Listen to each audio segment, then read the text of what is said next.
Today, we're going to be taking a look at some of the most brutal FNAF fan games ever created. From relentless challenges to games that seem determined to punish every mistake you make, these titles push players to their absolute limits. Some of these have built a reputation for breaking even the most dedicated FNAF fans, so let's just see how bad things get. When you think of a fantastic FNAF game, what comes to mind? Is it good character designs, a good story, fantastic mechanics? Well, honestly, it's probably a mix of all of those. Because of course it is, that's literally what makes a game good. Now my question for you is, have you ever wanted to play a game with just a bunch of nothing going on, but the game serves it to you in such a way that it feels like you're actually getting something? Kind of like eating celery. You think, oh hey, I'm getting energy, but you're literally not at all because you burn more calories eating it than you actually get for eating it. Well, if you've ever wanted a FNAF game just like that, then Freddy and the Gang, the game we'll be talking about in this video, just might be for you. Sit back and relax because it has been quite a while since I've gotten as mad as I have in this video. So let's dive right into it. Unfortunately for me, this game begins with a tutorial night. And if you know anything about FNAF games, that's literally never a good sign. And I'll really need this tutorial night since you'll learn that I quite literally didn't understand several integral mechanics throughout my playthrough of this game. I should start by saying that before each night, we get an email explaining some things. This replaces the phone calls that most other FNAF games have. Hey Jeremy, welcome to the team. I know the job listing was pretty vague about a lot of things, so I thought I would write to you with some more details. I'm sure you remember that mall that collapsed during the big earthquake a few years ago, back in 1992, I think. The damage to the building was considered so severe that no one even tried to salvage anything. They just marked the whole area as condemned and built a new mall. Well, recently, me and my team of contract renovators were hired to go through some of the wreckage of the old mall, specifically the wreckage of the old pizza place that used to be there. I think it was called Freddy's Pizza Place or something along those lines. I guess it was kind of the main attraction, very popular with the kids at the time, but I wouldn't know. My little girl was far too young back then to be going out to malls. Anyways, our job is to go to the old pizza place at night and clear through the rubble to try to find the old animatronic mascot characters that used to perform on stage there, and then bring them to the warehouse you're currently in. They're probably in pretty bad shape, but our employer insists that they are of immense personal value, and he is paying far too well for me to be asking questions. After that, we're booted to the tutorial, but I'll be explaining how the game works throughout this video, so we won't really need that. However, before we can jump into night one, we first have a minigame to play, that being a classic FNAF 6 style salvage minigame with Bonnie. Let's just begin by saying that these character models are interesting, to say the least. Not only are they oddly unproportional, but they also are pretty much all fat as hell, so that's always super nice to see. All we have to do is play a weird frequency on a radio, push some buttons and shit, shock the hell out of Bonnie, and eventually he'll lean forward at us, which I will admit I'm not a really huge fan of. However, once we shock him to put him back into his place, we do see his eyes look like this, which I'll be totally honest with you guys, cannot say I'm a huge fan of. Hey Jeremy, glad to hear your first shift went well. I'll try to keep things brief, although there are a couple things that I should know before you begin your shift tonight.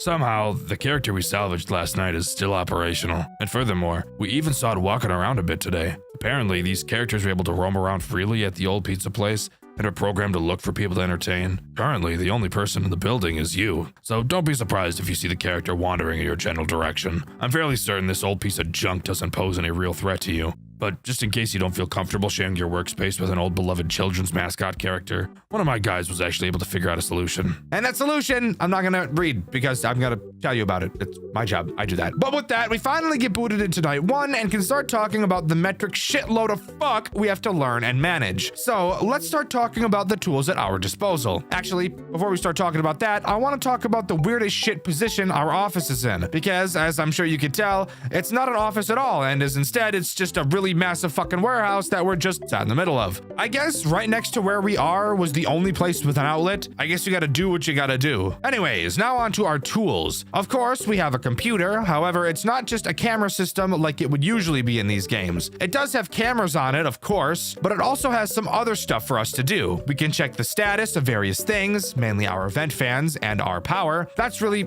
all that matters. And we can look at a motion detector, which I honestly found completely fucking useless because we have cameras and our eyes. Speaking of the cameras, they are pretty unique. I will give this game that much credit. There are only 3 cameras in the entire game, and each of them are in a room with a generator inside. These generators will obviously become very important later on. These cameras also only refresh once every 5 seconds. It's not a very long wait time, so you probably won't really see it as a problem. However, it is still something I feel I should point out. Inside of these cameras, you'll obviously be able to tell that there are doors to each room. We need to keep the animatronics out of these rooms, and closing the doors is obviously how we do that. However, as I'm sure you could tell, there's no way to do this from inside of the cameras. This is where turning around so fast in our swivel chair that we get sick and Ralph in the classroom and forever get remembered as the kid who threw up in class comes into play. By turning around, we will see a bunch of shit that looks really confusing, because it is. Let's just focus on these 3 levers over here. These levers control the doors in the cameras. Now, here's where these doors get really AIDS. They don't work like normal FNAF doors and eat up power. Instead, if you have a door closed for too long, it'll overheat and completely fuck itself.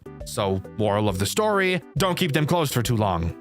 Of course, the last thing we should talk about is this giant breaker box behind us, because trust me, I know, it looks confusing. As you can see, we have a map on the inside of the panel. This map has letter labels that correspond to each breaker switch. There are massive fans on the ceilings of the entire complex. Of course, this game has a heat system, and if the building you're in gets too hot, you guessed it right, you fucking die. Randomly throughout the night, these breakers may flip, causing a fan to stop spinning, which of course will slowly heat up the building. It'll be pretty obvious when you're overheating because your whole screen will turn red like you just survived a sniper shot in Call of Duty. Just make sure you're checking on the breaker every now and then. However, something about the fans in this game is that they're seriously loud as hell, and this game will eventually have a lot of sound cues that you'll want to listen for. Not only that, but the sound of the fans for some reason attracts the animatronics to your location.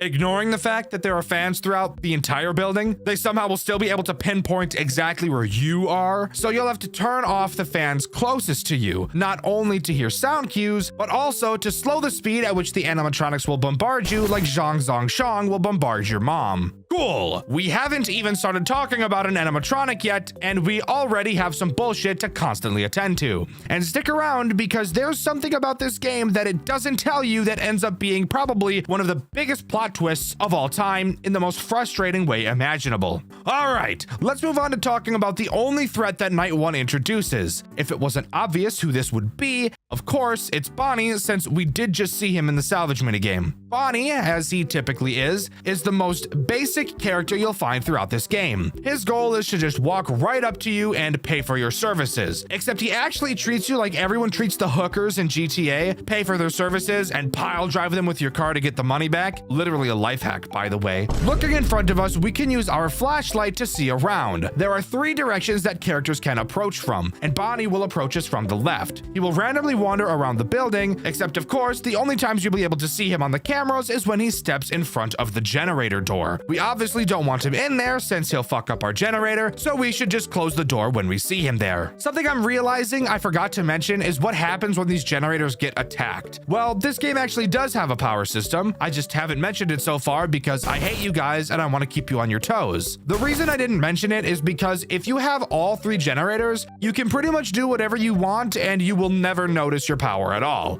However, once you lose even 1 generator, your power will start to deplete a lot faster, and it's very likely the night will not be completed if you lose a generator early on. So really make sure you're tracking these guys, because once they enter the generator room, they won't leave until they break that bitch, like I break kids' spirit at the park by telling them that Santa Claus isn't real just to see them cry, because it's the only thing that brings me any enjoyment anymore. Anyways, back to Bonnie. Obviously, you can track Bonnie through the radar to get an exact location, and if he starts getting too close to you, just turn off the fans near you and he should wander to where the fans are on. However, I never really did this in my playthrough because, like I said, I never really ended up using the radar at all. What I chose to do was a lot easier. I would constantly turn the fans near me off until I started to get close to overheating. Then I would turn the fans back on for just long enough to not die and then turn them off again. This played a hand in stalling the animatronics for as long as possible. Then once Bonnie eventually does make it close, all you have to do is spam your flashlight at him and eventually he'll just wander away because they don't like bright lights. Something very odd I noticed is that in the email from night 1, the guy tells us that using the flashlight may just cause the animatronics to get mad and attack us instead of walking away. But I literally never had this happen, so I think that that's just a scare tactic. Either that or I'm actually just the luckiest man alive. I mean, I did pull Vampiric Tutor and Emeritus of Woe from the new Strixhaven set, so maybe it is the latter. But that's about all night 1 has to offer. Not too bad, and overall, I think this game could go on to be a very good time and totally not one of the most degrading, soul-sucking games I've ever played in the entirety of my life. All right, so we're gonna be playing some fan games today. Get it? FNAF, fan game. I'm gonna kill myself, don't mind me. Okay, so H is me. H, I, and G is what I'd want to turn off. He's up near me, boom, boom, boom. That's the plan. That'll be the plan. Oh, oh, oh.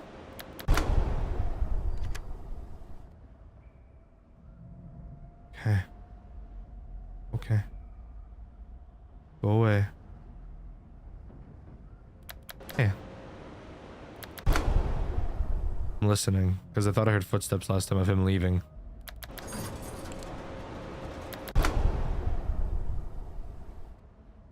Okay.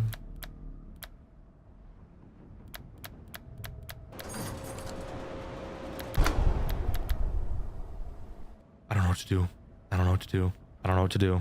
Hey, I did it. Look at that. Hooray! Hooray! Hooray! Hooray! Hooray! Moving on to night 2, we begin with a Freddy salvage minigame. It literally plays out the exact same way as Bonnie's. Play some weird radio shit, make him move, shock him if he gets too close. Oh, and of course, see some eyes so spooky you shit your fucking pants. Now, night 2 introduces one new threat, and that threat is, of course, Chica! Nah, I'm kidding. It's obviously Freddy. Freddy plays an integral role of being the most aggressive character in this entire game. You know those generators I mentioned last night? Yeah? Yeah.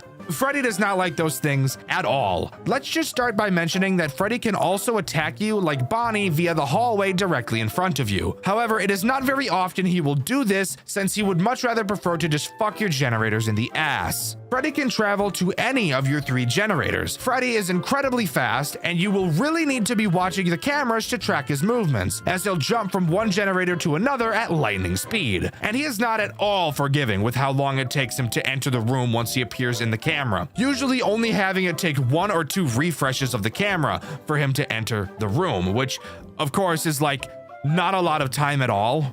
Of course, if we see Freddy at one of these doors, just like Bonnie, close it and eventually he'll go away. But this bodes the question. If the only way we know he's at the door is by looking at the camera, and when the door is closed, you can't see if someone is by it, and there are no cameras to look at besides these door cameras, how are you supposed to know when Freddy has left the door? We've already established you can't leave the doors closed for too long or else the generator will fuck itself anyways, even without the assistance of a 6'5" hung like a horse robot.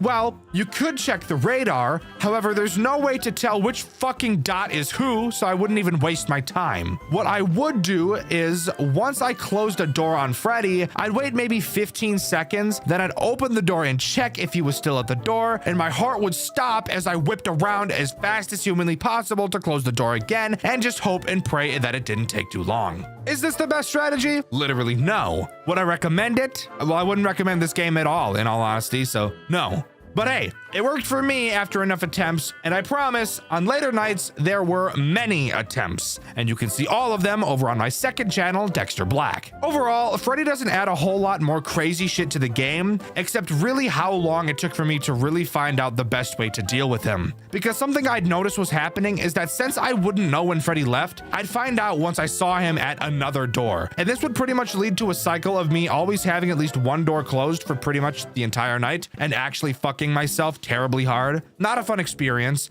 Don't be a retard. It makes life a lot harder. This is also where I want to take time to mention how fucking long these nights are. Like seriously, oh my god. They're just about 8 minutes long in this goddamn game. And even though I feel like I've made it sound like these nights go by fast, holy shit, do they just not at all. Each early night of this game feels like a complete slog that never ends. Totally not something I would recommend. I have no idea why some fan games insist on making their nights so fucking long. I can't stand it. I could also mention the annoying ass hallucinations in this game, because of course it has plenty of them. The hallucinations in FNAF 1 were okay because they didn't happen all that often, but the hallucinations in this game happen all the time. And it's only one hallucination you'll get, so it's not even interesting after the third time you see it, which will probably be during night 1. And they're so big and hurt my fucking eyes and make me either want to shit my pants, cry, kill myself, or D, all of the above. This ain't too bad. We got a little bit of a cycle going. Not really. I actually have no idea what's going on. I can't even lie to you. I know very basically what is I know generically what is going on. You know, we could have some really good progress being made here. Nothing would even dream of hurting me. My rocking at 19 pack abs, they're chiseled like diamond. You're not gonna hurt me. You know what I mean? You ain't gonna grab a clump of this rump. It's gonna stay to itself. I don't want you nowhere near me, bro. Not even for a moment. I don't like that too much.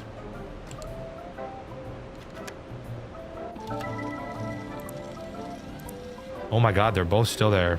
I don't know why this feels so much harder than it actually is. Like, this game is like, I'm actually stressed out. Like, I can't even lie. And that's problem solved. Problem solved. Oh my god. That's gross. Night 3 begins with yet another salvage minigame, this time for Chica. Same thing goes here once again. Make her do a little jig, fuck with her insides. I was the first. The devil cut off my wings. An angel saved us, but the devil will return. And then there's some purple text that I can't for the fuck of me even begin to decipher. If you guys have any idea what this says, let me know in the comments below. But yeah, that was definitely a bit creepy. I did like that. I did enjoy that. I can't even lie. Anyways, we flash her like she's Star Fox from Late Shift at Nintendo World. Don't let her finger us, and voila! We can start night 3. Night 3 obviously brings along Chica, and if you were hoping that after that cool cutscene in the salvage section that she was going to be at all interesting or unique, then you really need to start lowering your expectations. Because there is nothing FNAF devs like to do more than make several of their characters do the exact same thing. Chica is pretty much just Bonnie, except she attacks from the right side instead of the left. Who would have thought? I would have never seen that one coming. Something a little bit more interesting about Chica, however, is that she is much more aggressive. She moves around much more frequently, which means she'll attack you in your office a lot more. And she also, isn't super responsive to the light. Don't get me wrong, the light does make her go away, but you'll have to spam it on her for a fuck of a lot longer than Bonnie. I'm not really sure why she is this way, but hey, that's how she is. Another thing about Chica is that she can be spotted on your generator cameras trying to eat your generators because she's a fat fucking pig, which I find weird because I thought she was Chica the chicken, not Chica the your mom. I know, guys. I know. I'm a comedic god and I deserve a trophy. Hand it over. Editor, give me the trophy right now. Make it look nice. Hey, I see a speck of dirt on it. Clean it off! No, not with the dirty rag, you fucking piglet! Use the clean rag! There. That's better. Get to scrubbing. Good boy.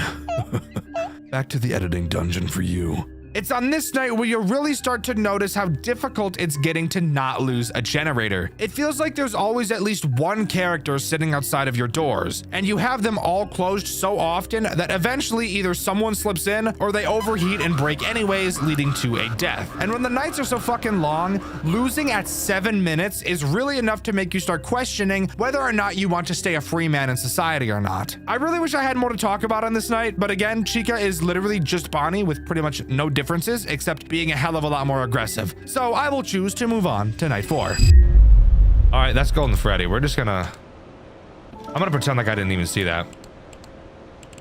Why are you bent over like that? Fool me once, shame on me. Fool me twice, shame on you. Bitch, my flashlight don't work now?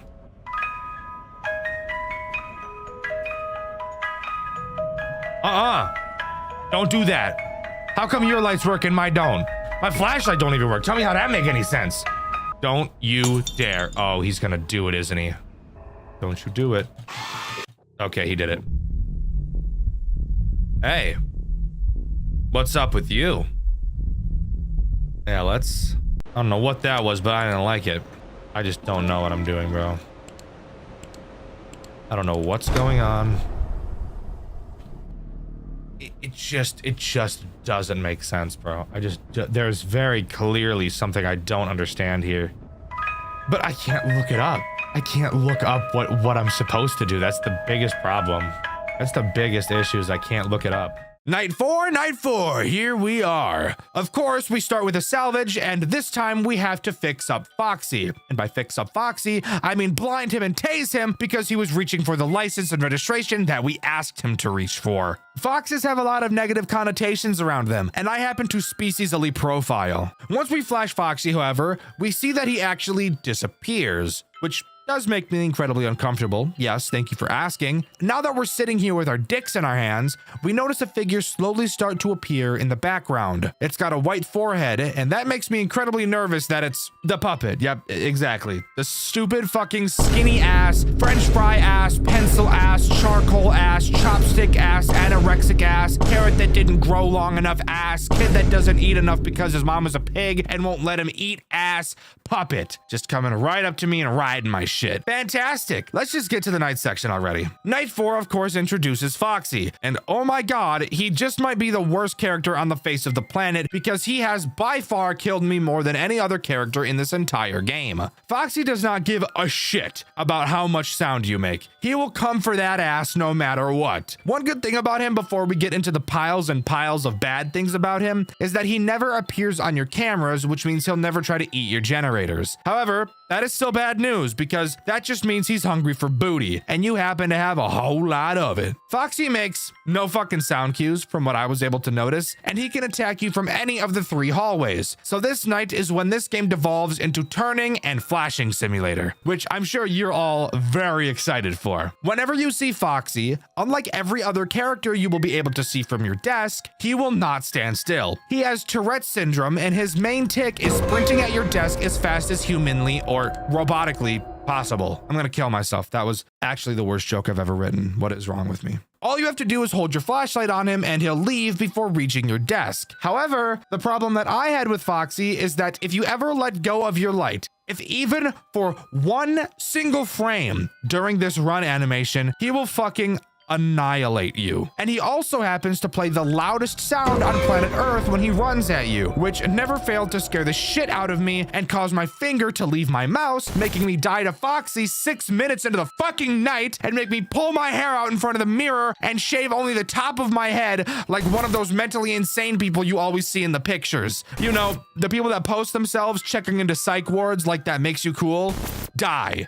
People have problems. Don't glorify it. Foxy is super easy to deal with. I just jumped every single time I noticed him. When there's no way to track him, he makes no sound cues and appears at random. It makes it really hard to stay focused, especially once you settle into the monotonous pattern of flashing every hallway. Even if he doesn't scare you and make you let go of your mouse, force of habit will probably cause you to let go before you even notice that Foxy is running at you, causing a death anyways. So that's just fucking amazing. And of course, the problem of characters constantly being at your generator doors and raping your power constantly gets even worse on this night because the characters get even more aggressive and sit and camp your doors for even longer. So long that sometimes they will sit at your door for longer than it takes for the generator to shit itself from keeping the door closed, making it literally completely impossible to not lose a generator, which in turn makes it completely impossible to beat the night. Literally, what the fuck am I even playing right now? But you guys just wait. That twist I was talking about will be coming up very soon. And once you hear it, I think you'll lose your mind just about as much as I did when I figured it out. But for now, let's move on to night 5.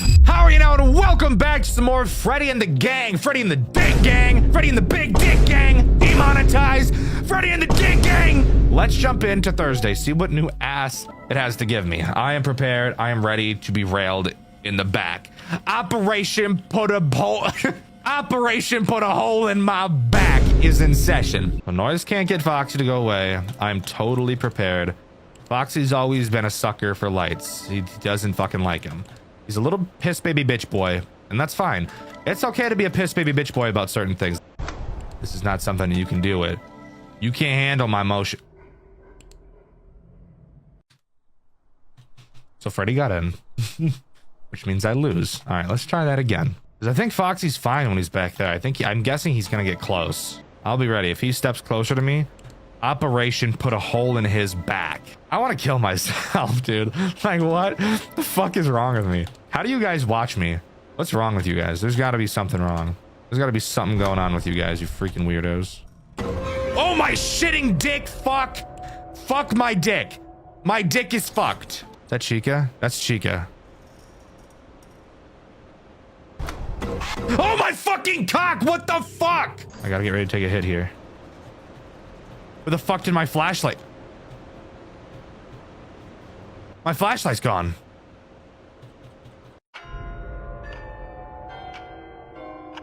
Was the night supposed to end early, or is that what that was? I don't know what that was. My flashlight was fucking gone. It was gone for a moment. There was literally about to be shit in my britches. Let me tell you what there was about to be. There was about to be. Another night, another salvage minigame. Just kidding. This night doesn't actually have one. We're just thrown right into it. So, we saw the marionette during the last minigame section.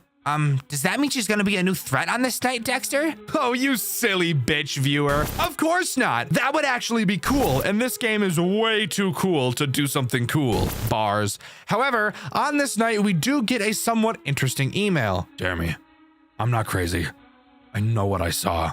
There was something behind what looked like a false wall in the pizzeria. The employer was very quick to dismiss my concerns and even threatened to terminate my contract. But the blueprints I saw yesterday confirmed it. There's more to Freddy's that they aren't telling us. An extra room, boarded off and scrubbed from any and all official documents. And for some reason, it seemed to be in far better shape than the rest of the building. Almost as if, somehow, the big earthquake back in 1992 just didn't affect the one room. It makes no sense. Me and one of the other guys are going back to the old mall tonight. The boss doesn't know about this. I don't know why, but I just can't stop thinking about it. I don't do a job halfway. If there's another character in that pizzeria, I am going to find it. The extra room is behind a flimsy false wall, so we shouldn't even need any excavating equipment. Once I get a better look, I may even see if I can bring in a seismologist to try and explain how one secret room was just completely unaffected by an earthquake of record-breaking magnitude. Anyways, Night 5 literally introduces nothing new and is just a much harder version of Night 4, which brings up the question, how the fuck are we supposed to beat it if Bonnie, Chica, and Freddy are literally almost constantly at your generator doors? Well, dear viewer, that's where that funny little plot twist I told you about earlier comes into play. Do you want to hear the craziest shit I've ever heard in my entire life? Well, get this. Both Bonnie and Chica are unable to attack your generators. It's only Freddy. Yes, I'm serious. Despite the emails telling us to not let any characters into the generator room and being able to see both Bonnie and Chica outside of the doors, no, both of them will literally never enter the generator rooms under any circumstance. You can just fucking see them standing there for some reason. Are you fucking kidding me? Game, why are you grabbing my penis and just squeezing it as hard as you fucking can? Why did you not tell the player this? Why did you make it seem like all of the characters could attack your generators? You might be wondering how I figured it out, and it's dead ass only because I got a comment about it. Because this game pulls a post shift 2 and literally doesn't fucking tell you. Are you fucking goddamn cocksucking serious? Oh my god! How do you forget something so fucking obvious? How do you forget to tell the player something as crucial as this? I just don't fucking get it. It's mind-boggling to me. This is the second game in a row that I've covered where the game just forgets that it has to be a game and teach the player literally anything at all. I have never been more disgusted with a concept in my entire life. Guys, I know I always say find them on the cameras is my least favorite thing, but I think this fucking bullshit beats it. What do you mean you're not gonna tell me how to play your fucking game? How about you suck the cum out of my dick and gargle it? Swish it between your teeth like you're using Listerine. Spit it into the air and catch it in your mouth again. How about you take a potato peeler and just run it along the length of your foreskin and make french fries out of it? How about you go skydiving and replace your parachute with a fucking anvil? How about you shave my ass with your teeth? Treat it like a nice lawnmower. Fuck you and fuck your mother right in the face. God fucking damn it. I need to relax. It's been so long since you've gotten upset like this, and you've been doing so well. You made it all the way through Post Shift 2 without losing your cool, and you're seriously about to let this game do it to you? No, I can't let it. I must control the beast inside. The demon. I can't let him get the best of me again. I need to relax. Okay. I'm good. I think I'm good.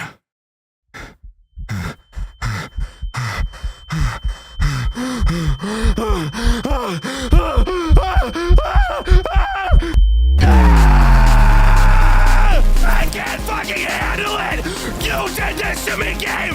You made me this way! If you didn't suck so much dick, then maybe people would see you in a well-regard and not instantly forget about this piece of shit! Dog shit! Fucking degradable fucking bullshit! Pussy dick-ass shit fucking pile of fuck! Oh. Glad I got that out of my system. That should calm the demon in my brain for another couple of videos. Anyways, night 5 is boring in the long run. Let's just jump to night 6. Maybe that will be a bit more interesting. Fucking with me, go leave you dead or alive. Just, you know, those are the only two options. You get it. Anyways, thank you. Fucking cock! Jesus Christ. Scares me so fucking bad every time, dude. Oh my lord, bro, those hallucinations scare me more than like anything else. Oh my god, I don't even know if it's like seeing. I think it's a fucking loud ass noise in my ear, bro. Let's wave it at refresh back. There we go. You're good at it. Beep, beep, beep, beep. Ooh. Is that Foxy? That's Foxy. Look, yeah, he can come back. Yep. Ah, bitch! I think the running at me scared me, and I think my mouse like let go for like a fraction of a second, and then that's what killed me. Because I jumped. I jumped because he fucking scared me. Dick. I don't know what the fuck. Stop doing that! Scaring the shit out of me, bro. Oh my god. Fuck! God damn it! Oh. Oh my god, dude. I hate Foxy's mechanic is so awkward. His mechanic is so awkward because I don't even know how to describe why it's awkward. Like obviously you have to hold your light on him, but you never know when he's gonna run. It's like you'll get into a click pattern and then the click pattern will fuck you up. Please, please, please. I've been doing this for way too long, dude. I don't know why this game is so fucking hard. Oh! I was about to say, I don't know why this game is so fucking hard for me, dude. It's like the mechanics are so simple. I don't know why I'm struggling so much. Well, no, it's because Foxy. Foxy scares the shit out of me every single time. It makes me move my mouse and then the light goes off him. Jesus, dude. Jeremy, I hope to God you're not in that damn warehouse. I'm writing this email because you wouldn't pick up your phone. I'm not going anywhere near that place ever again after what happened today. If you went there, then you're on your own. I now understand why that monster was locked away to be forgotten. It killed everyone. All of my coworkers, my friends. I don't know what that thing is or how it's capable of any of this, but it is pure evil. It piled up their bodies like animals after a hunt. And then it tore apart the other mascot characters like they were stuffed toys. And I could swear that it was laughing. I don't know how I survived. I just hid and then ran. It's not like the others. They're like wild animals lashing out in fear. But this is a predator hunting for sport. I think I let the devil out, Jeremy. If you somehow made it to your desk, it's safer for you to just stay there. If you try to walk through the building again, you will die. The employer is on his way right now, and he's coming from out of town. He won't get there until morning. If you have any hope of surviving, it'll be with this help. May God have mercy on your soul. So, clearly something very bad happened, and with that comes a brand new threat, who this game just calls the Bunny. You'll notice on night 6 that every character we've seen so far is suddenly no longer active. That would probably be as a result of the Bunny. But speaking of the Bunny, what exactly does he do? Do you want to know the real answer to that? Because the answer is, I don't fucking know. No, I'm serious. I actually have no idea. I never even saw the character throughout the entire night. This is the entire night being played at high speed for you. You don't even need to open the cameras. He literally does nothing. I actually have nothing to talk about since you never see him and he doesn't do anything. And especially because none of the other characters are active during this night, the final night in the game is actually easier than the first night, which doesn't even make any sense, but fuck it, we ball. I'll roll with it, no problem. You see what I did there? Ball, roll, because balls roll. Yeah, you get it, moving on. Jeremy, I have no idea how you got out of there alive. I would say we should get together and talk things over, but I'm far away from that evil town. Me and my daughter packed our bags and left yesterday, and I suggest you get out as well. I'm sure the last thing you want to hear right now is more info about the job, but I thought this was interesting enough to merit telling you. After all you've been through, you deserve to know. The seismologist I mentioned, he just sent me his report. He stayed up all night going through the data after saying it was the most confusing thing he'd ever seen. The earthquake back in 1992. Somehow, that mall was the center of it. As in, The earthquake started at the mall. More specifically, Freddy Fazbear's in the hidden room. We have no idea how that's even possible. His current theory is that there may have been something under the building that exploded or imploded. Something along those lines. But we really have no idea. There really does seem to be a whole lot more to Freddy's than we imagined. I don't know about you, but personally, I want nothing to do with any of it. I'm just grateful that me and my kid are alive. You should be grateful to be alive as well.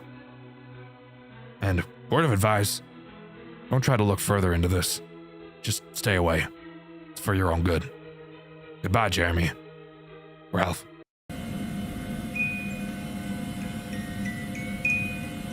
They're not dead, only broken. I will put them back together. Will you help me?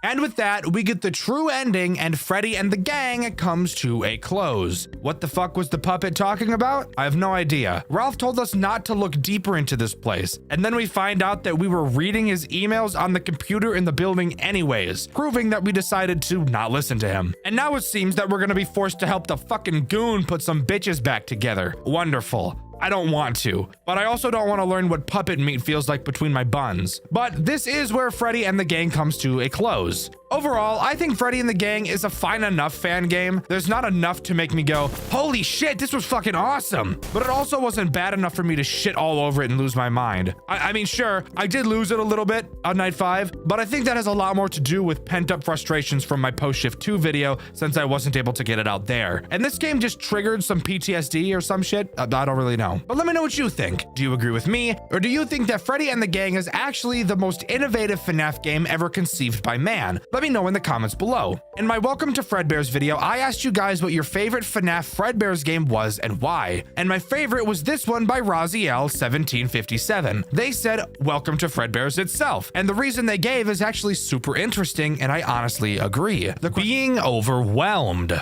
not necessarily something as we people look for in life. There are a lot of things people like to do that don't really make sense to me. Some people like to go cliff jumping or skydiving, something to give them an adrenaline rush. And while I myself would never do it, I can at least understand how that could be appealing. You want to know something nobody ever wants though? To be overwhelmed.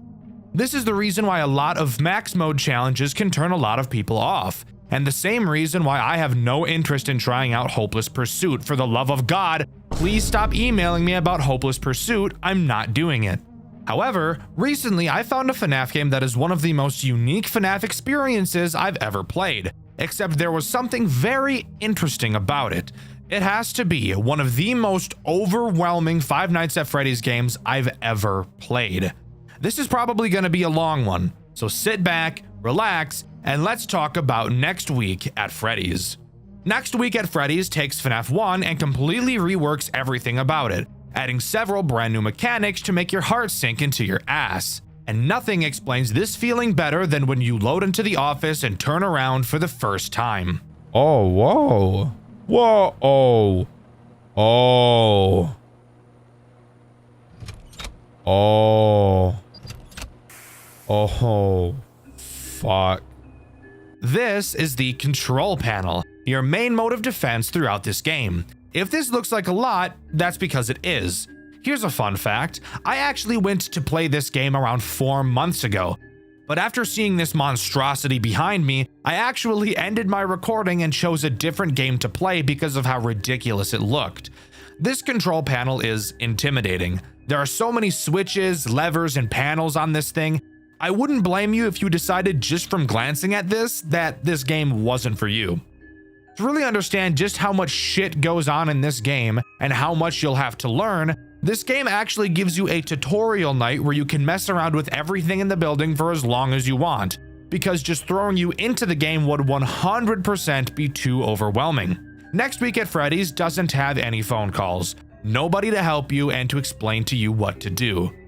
Except there kind of is. This is Comcat. Get used to seeing him a lot. His first major role is in the tutorial night, where he will teach you how to use the computers and teach you the mechanics of each important camera in the game, which, by the way, there is a fuck ton of them. So strap in and get ready because it's about to get insane. I'll explain the important mechanics as they become relevant, so let's start with how Comcat works, because yes, of course, he himself acts as a threat. While Comcat himself can't kill you, he can be the most annoying character on the face of the earth when he wants to be. You can click on his icon on your taskbar to make him appear. There are a few phrases he will say when you do this, and occasionally a phrase will prompt you to respond to it. While you're talking with Comcat, you won't be able to interact with anything else on the computer. This includes your cameras, but to be honest, everything else on the computer isn't useful from a gameplay standpoint. If you don't periodically check on Comcat this way, he will take speaking with you into his own hands and appear on the screen whenever he wants. He's pretty much just Bonzi Buddy, except he doesn't steal your private data. When Comcat chooses to appear on his own, the conversation you'll have with him will be much longer than if you initiated the conversation yourself. And since you can't control anything until Comcat leaves, it's in your best interest to occasionally check up on him. Two characters become active on night 1, Bonnie and Chica. But before we talk about their mechanics, I want to take a moment to really appreciate how amazing this game looks. Every little detail looks incredible, especially the animatronics. If you look very closely, you'll be able to see the fuzz from the fabric on the robots. It's honestly some of the coolest stuff I've ever seen. So much attention to detail, it's incredible. But now we can talk about how Bonnie and Chica work. And trust me, these guys do way more than what they do in the official games. Like, take every mechanic that each of them does from every official game and merge them together, and I bet you that they will still do more in this game. I told you it was overwhelming, so let's get into it. Let's start with Bonnie, since he's usually the baseline, basic FNAF character. The character that should be simple to understand and should pave the way for more interesting mechanics to form off of it in later animatronics. How much could he possibly do? Well, a fuck ton. Like, a shitload. Bonnie's a whole fucking FNAF game by himself, I can't even lie. Bonnie starts on stage. You might be wondering why I'm not just saying what I usually say. Oh, he walks around the building and eventually makes his way to your office. Well, because he's not that simple this time around. So tracking his movements is actually important. Bonnie has 4 possible attack methods. I'm sorry. 4? That's the most insane thing I've ever heard of. And Bonnie is supposed to be the simplest character? I'm mortified of what is yet to come. Well, calm down, buddy. Let's go over each possible route that Bonnie can take, starting with the most basic one, heading to your office. This one is simple. Bonnie will walk to your office, appear in your window for a while, and eventually walk into the doorway where you can really see how fucking hulkingly terrifying these robots are.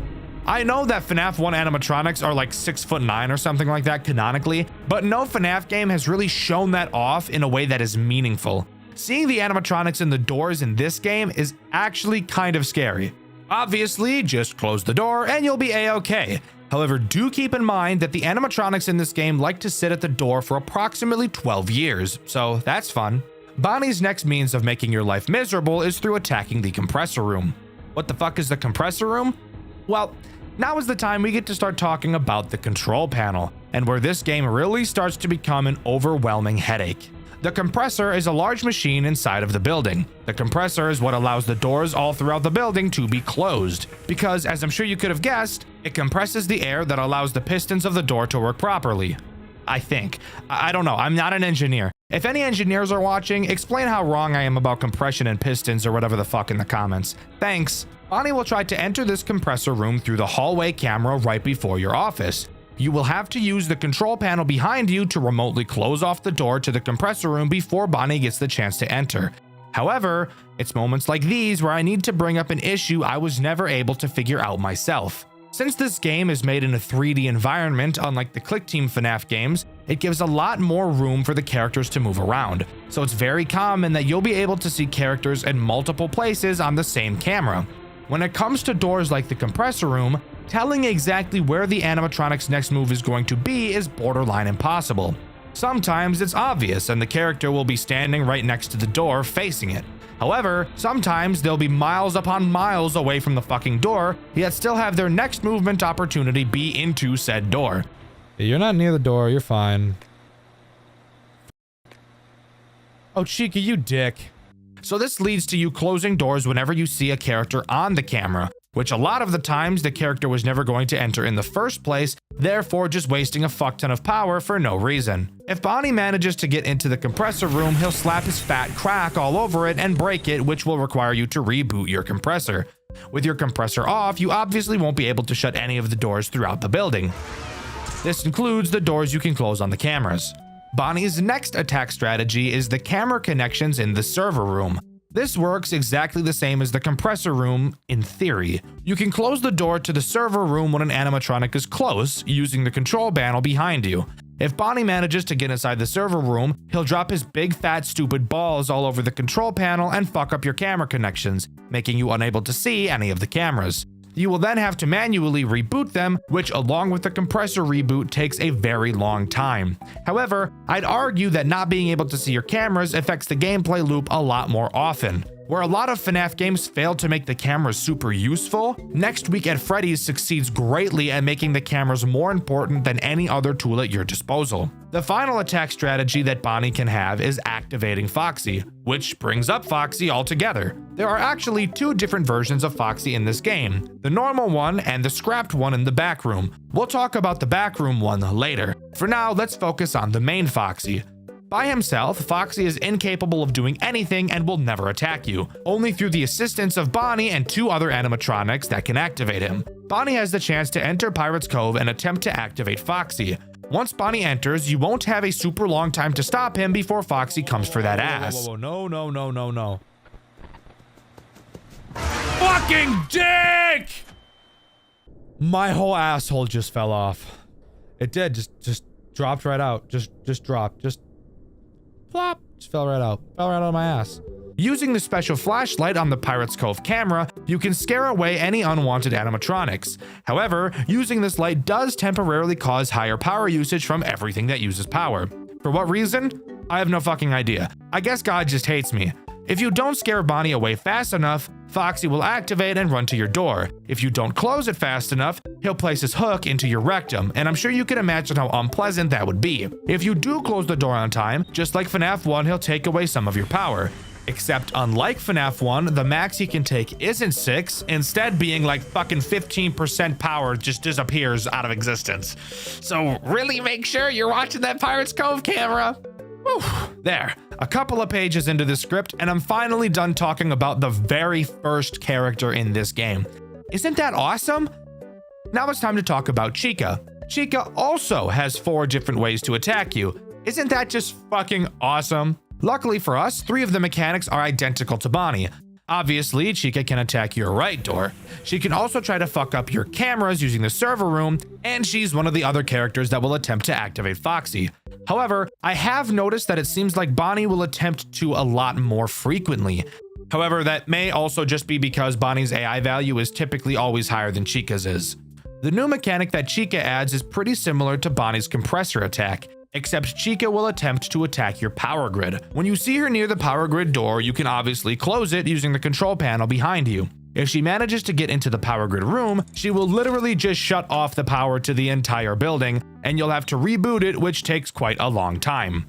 The power being turned off is undoubtedly the most dreadful situation you can be in.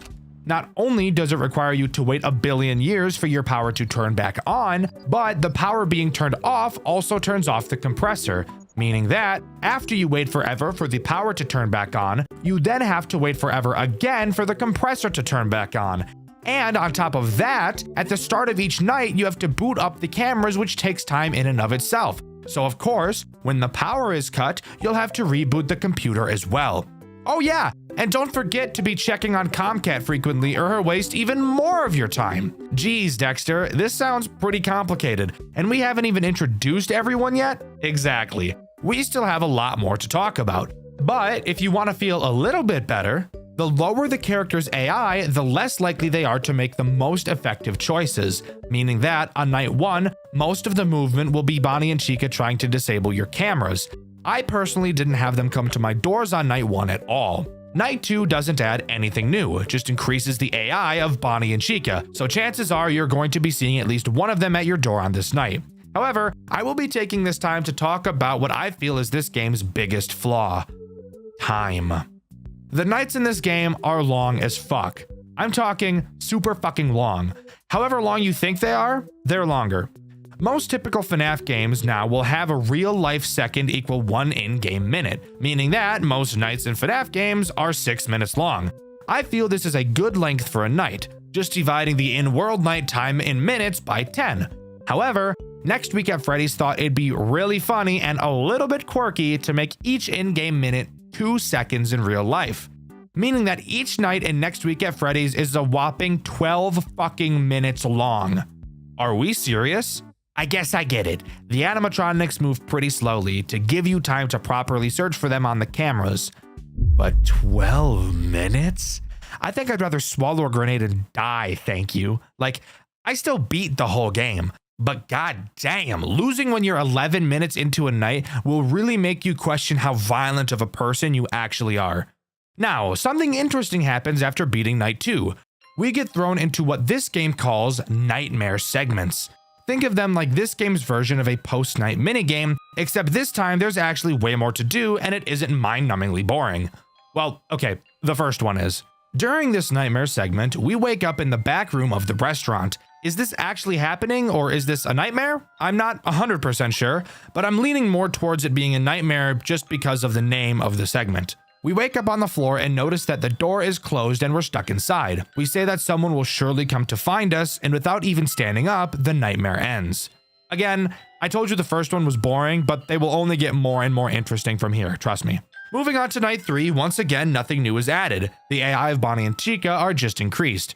But you really have to think, with how many different ways each of them can attack you, and how overwhelming the game's system as a whole is, this is still enough to make each night feel significantly more difficult than the last. Moving on to the second nightmare segment, we're finally able to stand up and really get a good look at our surroundings. The room is very small and very cramped, which would give any normal person a feeling of claustrophobia. We pick up a flashlight that barely does a goddamn thing and start to explore for an exit. It's at this point where I noticed that these nightmare sections would be my least favorite part of the game because of the horrendous mix of both motion blur and horrific head bobbing. But that's really besides the point. We eventually notice a door and recognize that it's just like the one in the office. However, the lever that controls the door is missing. We find it on a desk, but before we can attach it to escape, a throbbing pain comes to our head and we pass out.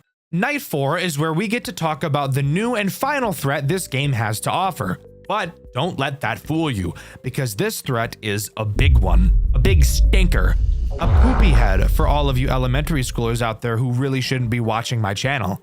Night 4 introduces Freddy, and let me tell you, he's got all the tricks up his sleeve, and he's ready to flatten you like a pancake and fold you like an omelet.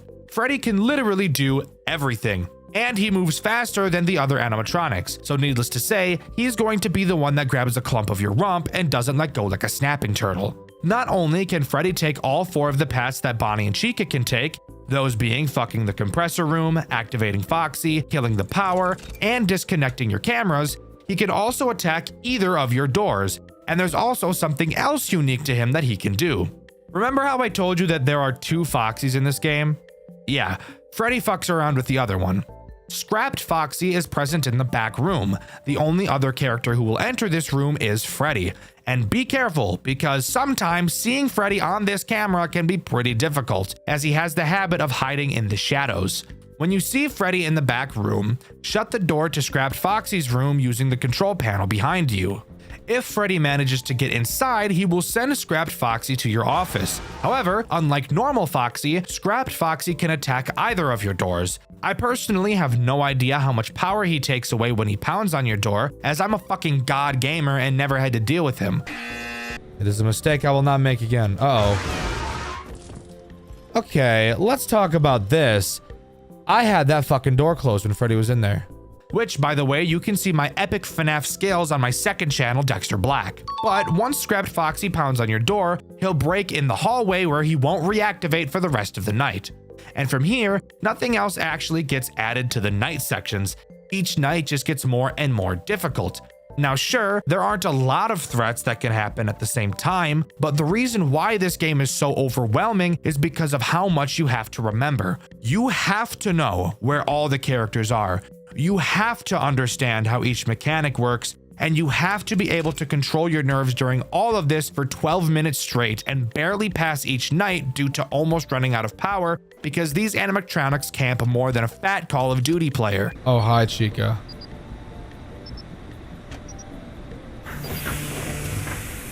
My luck is gargantuan right now. Moving on to the third nightmare segment, this game really shows how much of a dickhead it can really be. We wake back up and are finally able to put the lever on the door, only to find out that the door isn't even getting power, which doesn't make sense because we know from the night sections that if there's no power, the door opens, but what the fuck ever, I'm pretty sure this is literally just a nightmare. Turning around, we notice that the once cramped room is now larger, as a wall that was previously present has disappeared, now leading into a large storage area. With our worthless flashlight in hand, we venture into the dark room, following a wire on the ceiling that will hopefully lead to something to turn the power on. After some wandering, we find a breaker box, but it's locked and we're unable to get into it. We figure a key must be around the maze of a storage area somewhere, so we set out to find it. Guys, I hated this section so fucking much. I mentioned earlier I have motion sickness, and this gameplay is some of the most nauseating shit I've ever seen in my life. During my playthrough, which you can watch over on my second channel, Dxtr Black, I spent a pretty decent amount of time looking for this key, and I couldn't find it. With my head pounding and really just wanting to wrap up the video, I looked up a walkthrough just to see where it was. I went to the location where the guy in the walkthrough found it, shout out to Indie Fuel by the way, only to find that the key wasn't there. The key spawns in a random location, so you can't look up where it is. I now had to spend who the fuck knows how long wandering around with the feeling that my head was about to implode looking for a key the size of your ball sack. However, eventually I did find it and I used it to unlock the breaker, only to find out that all we unlocked was another fucking lock. God damn it! Are you serious? This is not a thing that has ever existed. Now we have to find a 4-digit code in this fucking hellhole. This is by far the worst nightmare segment in the entire game. It is ruthless.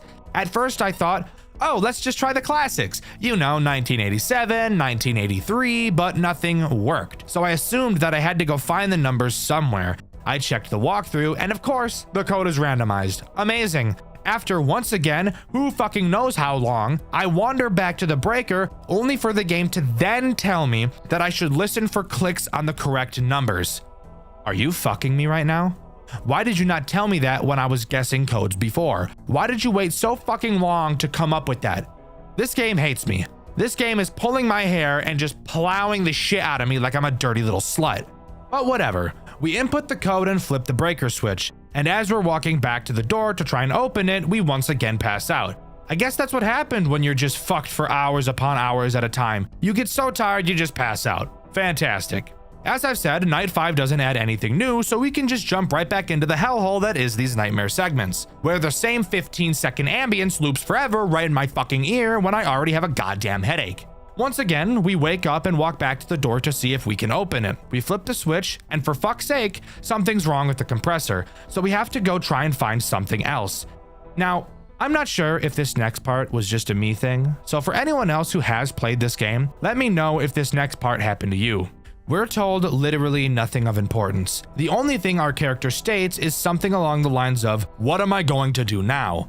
And that's all we're left with. So my first thought is something along the lines of, oh, I just need to look for another who the fuck knows what. So I did just that. I wandered around the storage area looking for something I hadn't seen before.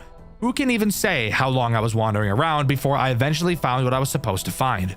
Directly next to the original room that we were in at the beginning of the nightmare segments, another wall miraculously disappeared, and that's where we were supposed to go. That wouldn't even be a huge problem if I could fucking see anything at all, but it's so fucking dark. I can't see my hands. It's so dark I can't even think, which I know doesn't make sense, but fuck it, here we are. Entering this new room, we see a bunch of pipes on the wall. We know the power is on, but figure that there's a generator somewhere that hasn't been turned on, because it wouldn't be a horror game if you didn't have to turn on a generator at some point, now would it? After wandering down a hallway that probably took me 20 minutes to find because I couldn't see a fucking thing, we stumble into the room where the generator is. We power it on and promptly pass out once more because of how loud it is. I'm sure you could guess, nothing new of note in night 6, just really fucking hard. In the final nightmare segment, we wake up once more. We walk back to the pipes only to find that a bunch of gas, or air, whatever the fuck, is leaking out of them. So we have to find something to close the valves, which means I get to play another game of walk around aimlessly with a headache looking for a randomly generated tiny object when I can't see a fucking thing. After a long time searching, we find a valve. We then have to take the valve back over to the pipes and figure out which of the billion of them to close off. At first I thought, let's follow the pipe that leads to the door we're trying to open. So after following the completely unconventional and nonsensical twists and turns of the pipes, I found the one that went to the door. Placing the valve in that pipe, I tightened it and it caused the valve to shoot out at Mach 1000 and land who the fuck knows where. So you know what we get to do now? Play another game of walk around aimlessly with a headache looking for a randomly generated tiny object when I can't see a fucking thing. After finding it lying on the fucking ground, I decided fuck it, I'm just gonna brute force this one. And to my luck, the pipe I chose to put the valve in next just so happened to be the correct one, thank God. Finally, we head back over to the door and try to open it one final time, and finally it opens. We see a newspaper with some audio from a newscast playing in the background, explaining that an employee at Freddy Fazbear's burned down the building after reporting that the animatronic stalked him during the night. This employee is who I can only assume to be us. We were placed into a psychiatric hospital because everyone just assumed we were cuckoo bananas. We also find out that the owner of the restaurant, who in this game is called Jacob Fazler, retarded name, I should mention, has been arrested for killing several children, probably in reference to the typical FNAF missing children's incident. And of course, the co-owner Marcus Reed killed his daughter. Why did this game choose to give them different names instead of calling them William and Henry? I'm not totally sure. But with that, the main game of next week at Freddy's comes to a close. But this game's lore goes a lot deeper than what we've seen. I mean, seriously, the backstory of this game takes up an overwhelming majority of this game's own Wikipedia page. Throughout this game, you're able to look through the files on the computer while also doing things like checking the cameras. It's through these files where you can learn the most overwhelming bullshit you've ever been up against in your entire life.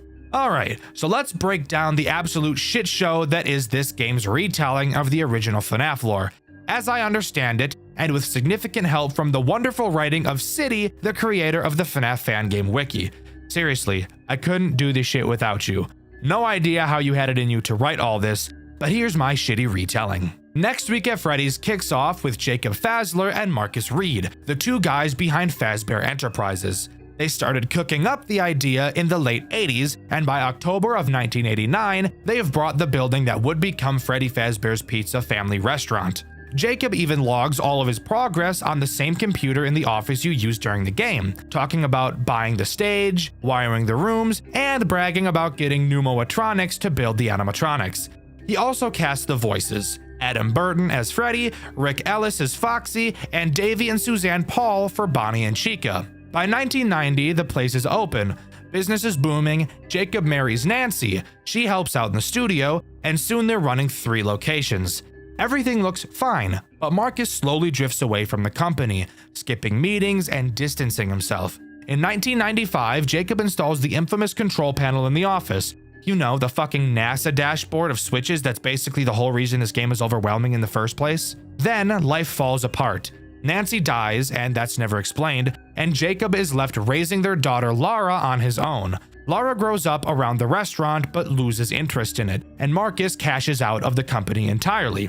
Jump to 1999. Jacob gets a shiny $12 million offer from Sunbird Hotel Corporation to expand, and for the first time in years, he's motivated again. But in 2001, Marcus storms back demanding his old share. Jacob tells him, "Too bad, fucker, the deal's already done," and Marcus has a meltdown. He's literally dragged out by Adam Burton, Freddy's voice actor, and Marcus files a lawsuit, but the outcome is never revealed. And then tragedy hits. In June 2001, Lara is found dead in the storage room of Freddy's. 3 days later, Sunbird pulls their deal. Jacob's later logs get darker. He writes about hearing Lara's cries and feeling like she's watching him, angry. By 2002, he admits he's, quote, made a mistake. That mistake? Involvement in the deaths of 3 children. Not long after, Freddy, Bonnie, and Chica start moving in disturbingly lifelike ways, which, yeah, the model viewer pretty much confirms are the spirits of those 3 kids. Meanwhile, the employee chat logs on that same office computer show the slow collapse of the place. Staff complain about the animatronics walking around on their own, about creepy suits left lying around, about Jacob drinking and acting strange after Lara's death. Scrap Foxy briefly gets mentioned as this janky earlier version of Foxy. There's even a memo from Jacob banning guest mode after a balloon incident, and literally bolting the animatronics to the stage to avoid lawsuits. And as far as I'm aware, that's all Next Week at Freddy's has to offer. Overall, I think it's one of the most creative FNAF games ever designed from a gameplay standpoint. The game looks gorgeous, it functions really well, and it found a way to make literally every single mechanic useful, which is something a lot of FNAF games just don't seem to be able to do.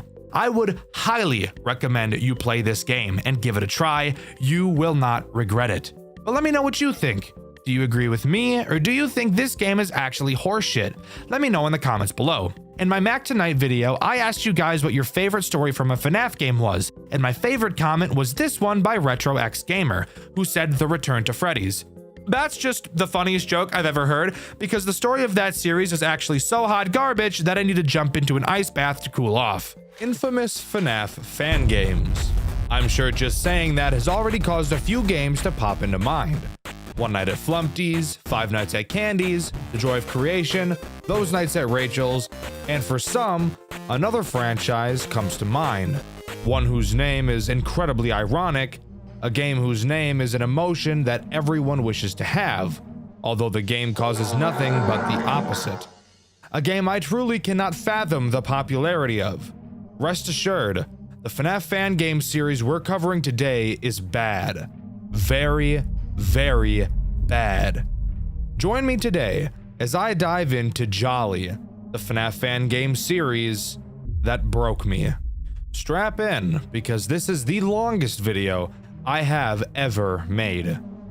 Opening into the first cutscene, we're greeted by the newspaper, reading that restaurants have been closing everywhere due to the new Circus Babies Pizza World.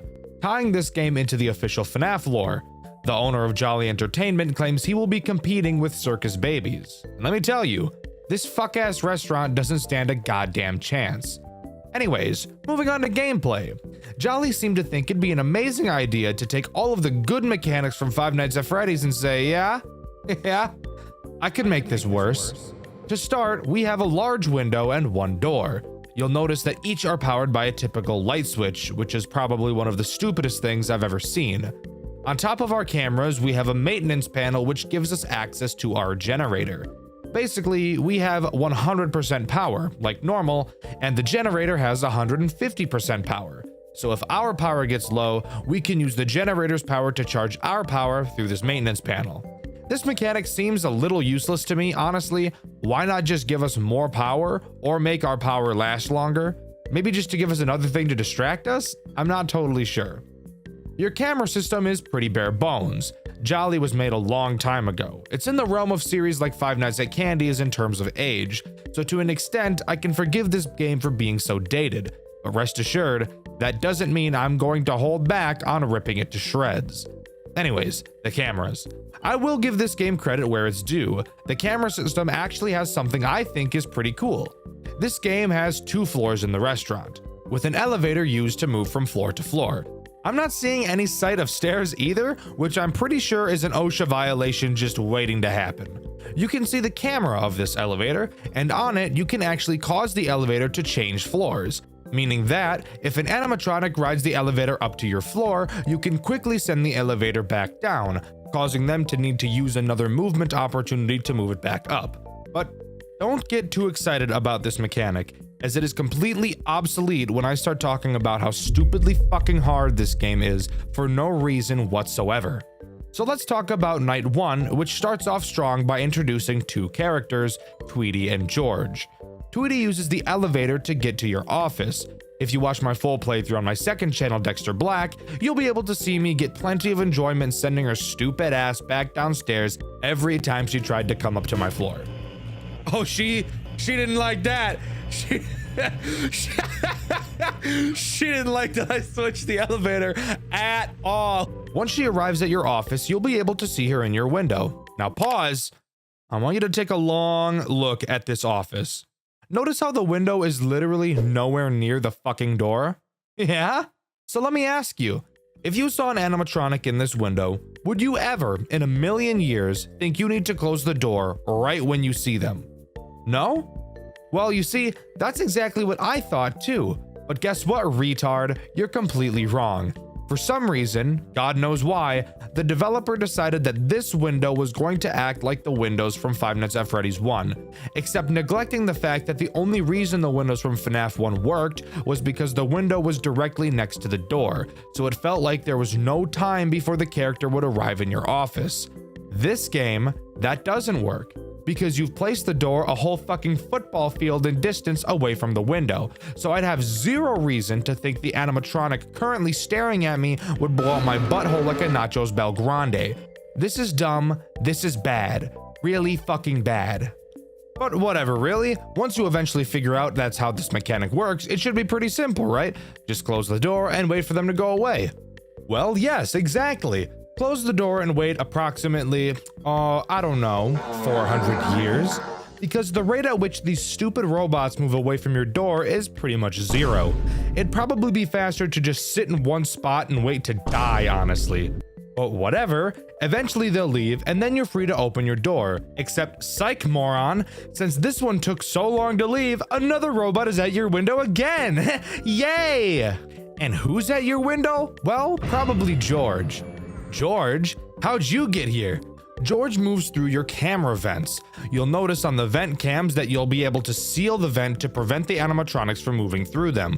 But those probably don't work as you'd expect them to. Let's migrate for a second and talk about Five Nights at Freddy's 3. In that game, when Springtrap enters your vent, you can seal it off, which in that instance, Springtrap's neurons start firing and send a message to the body saying, hey, let's get out of this vent. Clearly, we're unable to continue moving forward. Not in Jolly. There are no neurons to fire in these robots' heads. In their mind, they're just thinking, Vent was open minute ago. Why no vent open now? I wait until vent open again, then I continue move. yeah, that's right. The animatronics will never leave the vents after you seal them, so sealing them really acts more like a stalling system, except closing the vents drains your power, and because of that, it makes closing your vents literally fucking pointless. So basically, if you haven't been paying attention thus far, George crawls through your vents no matter what you do and eats your balls like a sirloin steak. Fantastic. It wouldn't be a FNAF game without a music box like mechanic, now would it? Of course not. And rest assured, this game has one too, using a character by the name of Antoinette. Antoinette appears on camera 11 tied up in some wires. You'll see a graphic on this camera referencing 4 wires holding Antoinette in place. Every once in a while, one of these wires holding him back will break and you'll have to repair it, which takes around 900 decades. If all of the wires break, he'll eat your butt. You'll realize, especially on later nights, that a wire is broken on this guy pretty much constantly, so you'll barely have any time to peel your eyes away from the cameras to work on other things. But realistically, I personally had no problems dealing with Antoinette throughout my playthrough, which by the way, you can check out on my second channel, Dxtr Black. That's 2 plugs and we're just getting started. This is a long video, so sit your ass down. It also wouldn't be a game I fucking hate without post-night minigames that serve no purpose other than to be annoying. So let's talk about them. The post-night 1 minigame has you play as Jolly. All you have to do is walk into parts and service where you watch Antoinette go on an elevator and the minigame ends. That's it. Wasn't that just awful? Well, get ready because they're only going to get worse from here. Night 2. What new ass does this bring out? Well, do you remember George? The guy I talked about like 2 minutes ago? Well, Night 2 brings on Maxie. Why did I bring up George? Well, because Maxie is literally just George.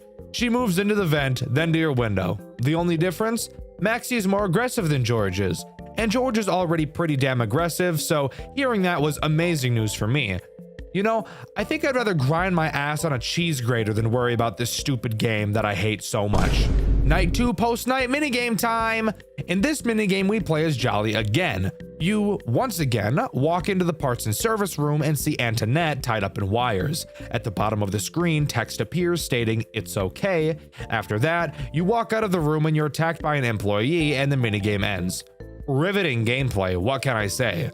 Night 3 brings on the big boy himself, Jolly. And I mean big boy. This dude is round as fuck. You push this guy over and his ass is gonna roll for a long time. He is incredibly boring, much like this entire game. He goes to the elevator and then to your window. He's literally just Tweety, but less aggressive, and seems to sit at your door for about 4 times as long, which is great because Tweety already sits there for ages. Something interesting about Jolly though, if you don't close the door in time, instead of killing you, he'll stand in your doorway looking at you, blocking you from closing the door using his astronomically sized belly. This motherfucker uses the asteroid belt to keep his pants up. Fat piece of shit robot. Night 3's post-night minigame. Is it fun? No. In this one, you play as Jolly. Surprise, surprise. A bunch of kids are standing around, so we quickly vacate the area because the only thing that scares me more than women are children. I hate children. We have to go to the kitchen. Inside, we see the employee from the last minigame who fucked our shit up. Except this time, he just fucks our shit up again.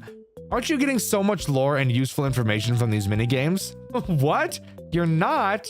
Well, I can't say I'm surprised because these minigames are more useless than a white crayon. Nights 4 and 5 literally add nothing new to the central gameplay loop, so let's just talk about their post-night minigames. Night 4's minigame has you play as Tweety. Just kidding, you play as Jolly. You once again have to go to the kitchen. This time, the employee is preparing a meal. Once you move to the party room where you started, you get your shit rocked by the employee. Why? I have no idea. I guess this guy just hates us. Why he doesn't just destroy us is beyond me if we're causing him this much grief. Night 5's post-night minigame is actually a bit different. We play in the perspective of Jolly, seemingly dismantled in the kitchen.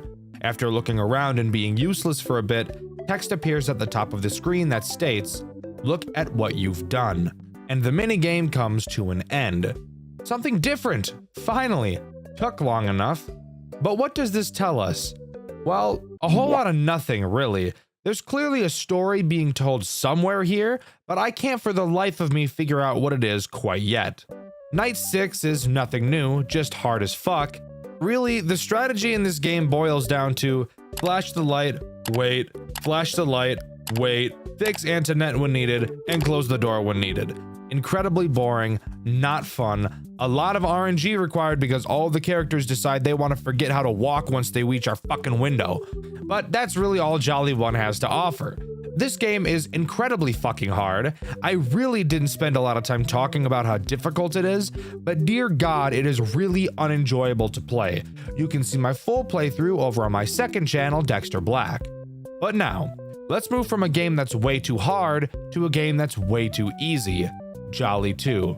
That's right, baby. Everybody give cheers for video game balancing. Hip hip. Jolly 2 takes place on a cargo ship, where the animatronics are being moved to a different location. For some reason, we're also here, guarding the cargo. From what? Pirates? I have no fucking idea. This is such an odd plot point. I actually think it's kinda cool. Too bad the rest of the game is a snooze fest though. Let's talk about it. Night 1 introduces Classic George and Bonnie. That's right. For some reason, this game is mixing in its own characters with the official FNAF characters. It's like a fan fiction, but in game form. And awful. Both in your cameras and on your left and right doors, you'll find a shock button. This button can be used to shock the animatronics. Can you believe it? When you shock an animatronic, it will cause them to go into a system reboot. Who really cares what it does? It makes them piss off, so use it when it makes sense. One extra thing to note is that the shock on the cameras is less effective than the ones at your doors, so the camera shock is really used to stall animatronics from reaching your doors, since the shocks on your doors have a very long cooldown time. Want to hear something really cool? Well, the cooldown wasn't enough to keep this game interesting. So what was added to keep the game just as uninteresting and even more fucking annoying as possible was the addition of 4 leaky pipes found behind you. Every once in a while, one of these pipes will start leaking gas. When the gas is leaking, you can't use your shocks. Wanna guess why? Because the gas will cause the shock to travel to you. That literally does not make any fucking sense at all. While yes, gas can conduct electricity, given the wide space of moving electrons, the power that travels through the gas would be nowhere near powerful enough to cause any meaningful harm to us. But screw it. Whatever, sure. Let's imagine that does make sense. When one of these pipes is leaking, all you have to do is turn around and click it. That's it. Jesus Christ, you might as well have just not even bothered adding this mechanic because it can be solved in 2 seconds. Did not make this game more interesting at all. Anyways, the animatronics, how about those guys? Oh yeah, George and Bonnie. George moves around the cameras, meanders into your vents, which thankfully this time don't have a useless ceiling mechanic, and then reaches your left door. When he's there, shock that bitch. Easy. Bonnie is much the same, except he attacks your right door instead. Very boring, I don't care. Oh wait, wanna hear something super crazy, fun, and silly? You can't see the animatronics when they're at your door. Can you hear them? No! What you have to do is constantly be watching the cameras, which is something I actually think this game does really well. It forces you to watch the cameras without a stupid fucking music box mechanic. Characters never move backwards in Jolly 2, so if a character is at a corner door camera one moment and then the next they're not, that means they're at your door and you need to shock them. Don't think I'm going to start gushing over this game. This watching cameras mechanic was done well. The rest of everything else ever was not. Night 2 introduces Chica. She's actually pretty interesting, except the funny part is that I just lied, because she's actually not interesting in the slightest. All she does is travel to the middle of the map and then attack your left door like George. This is some I got the right answer but used the wrong formula animatronic. How the fuck did you get that answer? No, it's the right answer, but you didn't use my method, you little fucking shit. I'll tell you what you've done. Essentially, you've just shit in my fucking mouth. Do you like shitting in people's mouths, you little freak? Oh hey, I should probably mention the post-night plush trap style minigame, shouldn't I? After each night, you'll be able to play a minigame called Time to Sleep with Foxy, which, by the way, is the only time he makes an appearance in this game. Time to Sleep consists of you attempting to take a nap in the cargo ship, but Foxy thinks it would be really funny to tickle your feet and make you squeal. While you sit on your bed, your sleep meter will increase. However, you'll be able to see 2 entrances to your room where Foxy can attack. If you listen closely, you'll be able to hear him moving on either side. When you do, you'll have to go over to that door and flash your light at him. Note, when you're not on your bed, your sleep meter decreases, and Foxy is pretty damn aggressive, so have fun never making progress in your entire life. If you manage to beat the minigame in time, you get to skip the first 2 hours of the next night, and this is crucial. Not because the nights are hard, but because they're so incredibly fucking boring, I'd rather put a gun in my mouth than play them ever again. Night 3 brings along Freddy. Spoiler alert, he's boring. Kind of. He at least does something a little different. Rather than attack one of your doors, he can attack either. It's still the same method of stopping him, but he can just choose to attack either door, so I guess that's progress into being interesting land. Nothing else much more to note here, pretty boring overall. I will say it's on this night that using your camera shock to stall the characters starts to become useful, so I guess that's something. Night 4 introduces the man, the myth, the literal wrecking ball of a robot, classic Jolly. Brother, this guy stinks! Jolly does something crazy that actually makes this game pretty fun. Psych, moron, I fucking lied. All he does is attack your right door exactly like every other animatronic does. Somehow, the main character of the game is less interesting than one of the others, which is just crazy to me that you could even make that happen. Nights 5 and 6 are just harder versions of Night 4 with nothing changing. Oh, and also, they're still not very hard at all, so that's cool. Well, I guess all that's left to talk about are the post-night minigames. Dexter, haven't you already talked about Time to Sleep? Well, yes, I have. However, this game also added in stupid boring ass shit 8-bit minigames just like the first game, except somehow managed to make them even more boring. Let's talk about them. Night 1's post-night minigame has you playing as a security guard from Freddy Fazbear's, attempting to stop Afton from luring a kid into the bathroom, where in this universe he would presumably kill them rather than in the back room like in the actual game. Why this detail is changed even though they're adding their story to the original is beyond me. Night 2's post-night minigame has you playing as a security guard from Freddy Fazbear's, attempting to stop Afton from luring a kid into the bathroom. Night 3's post-night minigame has you playing as a security guard from Freddy Fazbear's, attempting to stop Afton from luring a kid into the bathroom. Night 4's post-night minigame has you playing as a security guard from Freddy Fazbear's, attempting to stop Afton from luring a kid into the bathroom. Are you getting sick of this yet? Night 5's post-night minigame has you playing as a security guard from Freddy Fazbear's, attempting to stop Afton from luring a kid into a bathroom. Wasn't this segment totally worth your time?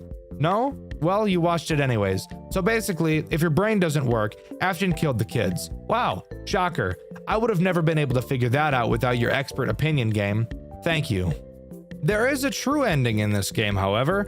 If you die on night 5, 6, or go to the extras menu and click a small jolly sprite in the corner, you'll be brought to a minigame exactly like Sister Location, where you have to strategically throw burgers into the mouths of some fat-ass kids. After that, you can collect a bonus hamburger and go to the second floor of the minigame and stand on an invisible platform. After that, jump to the right side of the screen and you'll be teleported to a new minigame. In this new minigame, you'll find a girl in a pink shirt crying like a bitch. Once she sees Jolly, she hugs him, but Afton quickly grabs her and we cut to a cutscene where we're in front of an arcade machine slowly panning out, and the game ends, giving you the true ending. What have I gathered from this? Well, in one of the post-night minigames, we see that it's Bring Your Daughter to Work Day, which I'm pretty sure has never been an event that has ever taken place at a restaurant in history. But I'm gonna take a solid guess that the girl that hugged Jolly in the final minigame was the daughter of the security guard we've been playing as. This game is really pulling at my heartstrings, guys. But that's all Jolly 2 has to offer. This game is somehow marginally worse than the first, which I think deserves a medal because after playing the first game, I didn't think that was possible. Jolly 2 is so incredibly easy that you could probably beat it blindfolded. None of the mechanics are engaging in any way, and the story in no way makes up for the gameplay's shortcomings. Overall, it's a very terrible game that I don't think you should ever play in a million years. Let's move on to the final game in the series, which unfortunately for me, is broken up into 2 chapters, so it's borderline 2 more games I have to cover, and I'm not excited at all, because it's these 2 games that really began to break me. Jolly 3 Chapter 1, aka Where the Rage Begins. How do I even begin? Well, I suppose I should start at the beginning. That would probably make the most sense. The game begins with a cutscene of a car driving to a factory and our player running inside. With a zoom in on a broken Jolly animatronic, his eyes light up, letting us know he's ready to open up a can of whoop ass on us. In this game, our goal is to go into an abandoned Jolly factory and grab some artifacts, which makes it sound like this is about to be like Indiana Jones. However, while those movies are great, this game is not. Loading into this game's control room, which acts as the office, I'm immediately greeted to the shitty fucking smell of Five Nights at Freddy's Sister Location. What do I mean by that? Well, open your eyes and take a look at this office. Does this not look at all slightly familiar to you? If it doesn't, then you're stupid or have never seen Sister Location before, because this office is pretty much identical to the control room from Sister Location, with 2 large windows on each side of us that can be lit up via a light button and an exit directly in front of us. In Sister Location, it was a vent. In this game, it's a giant door. Flashing our lights, on the left we can see Tweety, and on the right we can see either Maxie or George. I'm pretty sure this is Maxie, since I'm pretty sure the animatronic that sits next to Jolly on the cameras is George, but it could be the other way around. Also in the office is a big lever. Pulling it will release gas from the pipes on the ceiling. That gas fries animatronics. Oh boy, can you take a guess where this is going? That's right, this game is about to mix elements of Sister Location, which is terrible, and the stand in your office mechanic from Five Nights at Freddy's 2, which is also pretty terrible. We're already set up for a great time. But I can't go any further without complaining about one of the worst things to ever come out of any game literally ever designed by anyone, the Click Team mouse. More specifically, the Sister Location Click Team mouse. If you've ever played Sister Location, you'll know exactly what I'm talking about. But if you've only ever seen people play this game and Sister Location, let me fill you in on the horrible experience that it is. Click Team Fusion, the engine used to create most FNAF fan games and every official FNAF game up until Ultimate Custom Night, has a few interesting quirks that almost every game that uses them suffers from. The main problem is in games like Five Nights at Freddy's games that try to fake a 3D effect by having you look back and forth. A lot of the time, especially in Sister Location, you'll be able to see weird distortions on the side of the screen, making the entire game look like it's shaped like a fucking cylinder. And because of this, the mouse has a pretty significant and horrendous issue. While you look from side to side in the office, since we're not actually in a 3D space and what we're looking at is actually just a 2D image being warped to appear 3D, you'll notice that as the mouse hits the exact center of the screen, it looks like the mouse gets locked on the X-axis, and as soon as the screen reaches the end of the 2D image, it looks like the mouse unlocks and can continue to move freely. While I say the mouse is, quote, locked, it actually really isn't. It's moving just as freely as it would when it's on the sides of the screen, but because we're faking a 3D environment in an engine that can't natively do 3D, it leads to this awkward and janky mouse movement that not only looks weird, but feels even weirder. I cannot fucking stand this mouse. I hated Sister Location for it, and I hate Jolly for it even more, because this game is already just hot dog shit ass as it is. But anyways, back to actually talking about the gameplay. Using this gas lever drains our gas. No shit. Where else were you thinking it went? In our cameras, we can open up a special menu, and in this menu, we can refill this gas supply. Where is the gas coming from? Fuck you, that's where. Also on the cameras, you'll see a fan meter. Each camera has its own fan. If the fan ever breaks, which trust me, they will be doing very frequently, your vision will begin to go dark and you will die unless you fix them. Fixing them is easy. There's actually a repair fan button right on each camera. But how do you tell which camera's fan is broken when there's an error? I'm sure you could take a pretty solid guess, and you'd probably be right. You just have to check every single fucking camera until you find the right one. And this will be incredibly annoying due to a character I'll talk about in a minute, but that character is not active on night 1. So who is? There are only 3 characters active on night 1. 3 may sound like a lot for a first night, but one of them is kind of different, so we'll cover him first. In case you have forgotten, Jolly has injected itself into the official game's lore, so all of the original FNAF animatronics are here again, just like in Jolly 2. Metal Foxy is active on night 1. Why are the FNAF characters called metal? I don't really know. Were they not metal before? I have no clue. If at any point one of your camera fans completely breaks, Foxy will appear in the darkness and kill you. That's all he does. I don't know why Jolly hates giving Foxy actual in-night mechanics, but whatever. One character I really don't ever have to worry about, and I actually never even saw because I'm just so goddamn good at gaming. Which, by the way, you can see on my second channel, Dxtr Black. Also, fuck it, while I'm shilling the Black channel, go subscribe to my third channel, Dxtr Blue, too. You've made it this far in the video, so you must be enjoying my rambling at least a little bit, and I do a bunch of that over on Dxtr Blue. Over there, I play any games that aren't Five Nights at Freddy's related, so I encourage you to go check it out. Thanks. Back to the cesspool. Another character introduced on this night is Withered Tweety. Withered Tweety is as boring as a character can get. She pisses around on the cameras and eventually jumps headfirst into your office to give you head. But pause. Think, dumbass. It's a robot. Don't have intercourse with it. It's not even a hot robot, so I don't even know why you'd want to anyways. Once she's in your office, just spray some gas on her and she'll leave. The final character introduced on this night is Withered Maxie.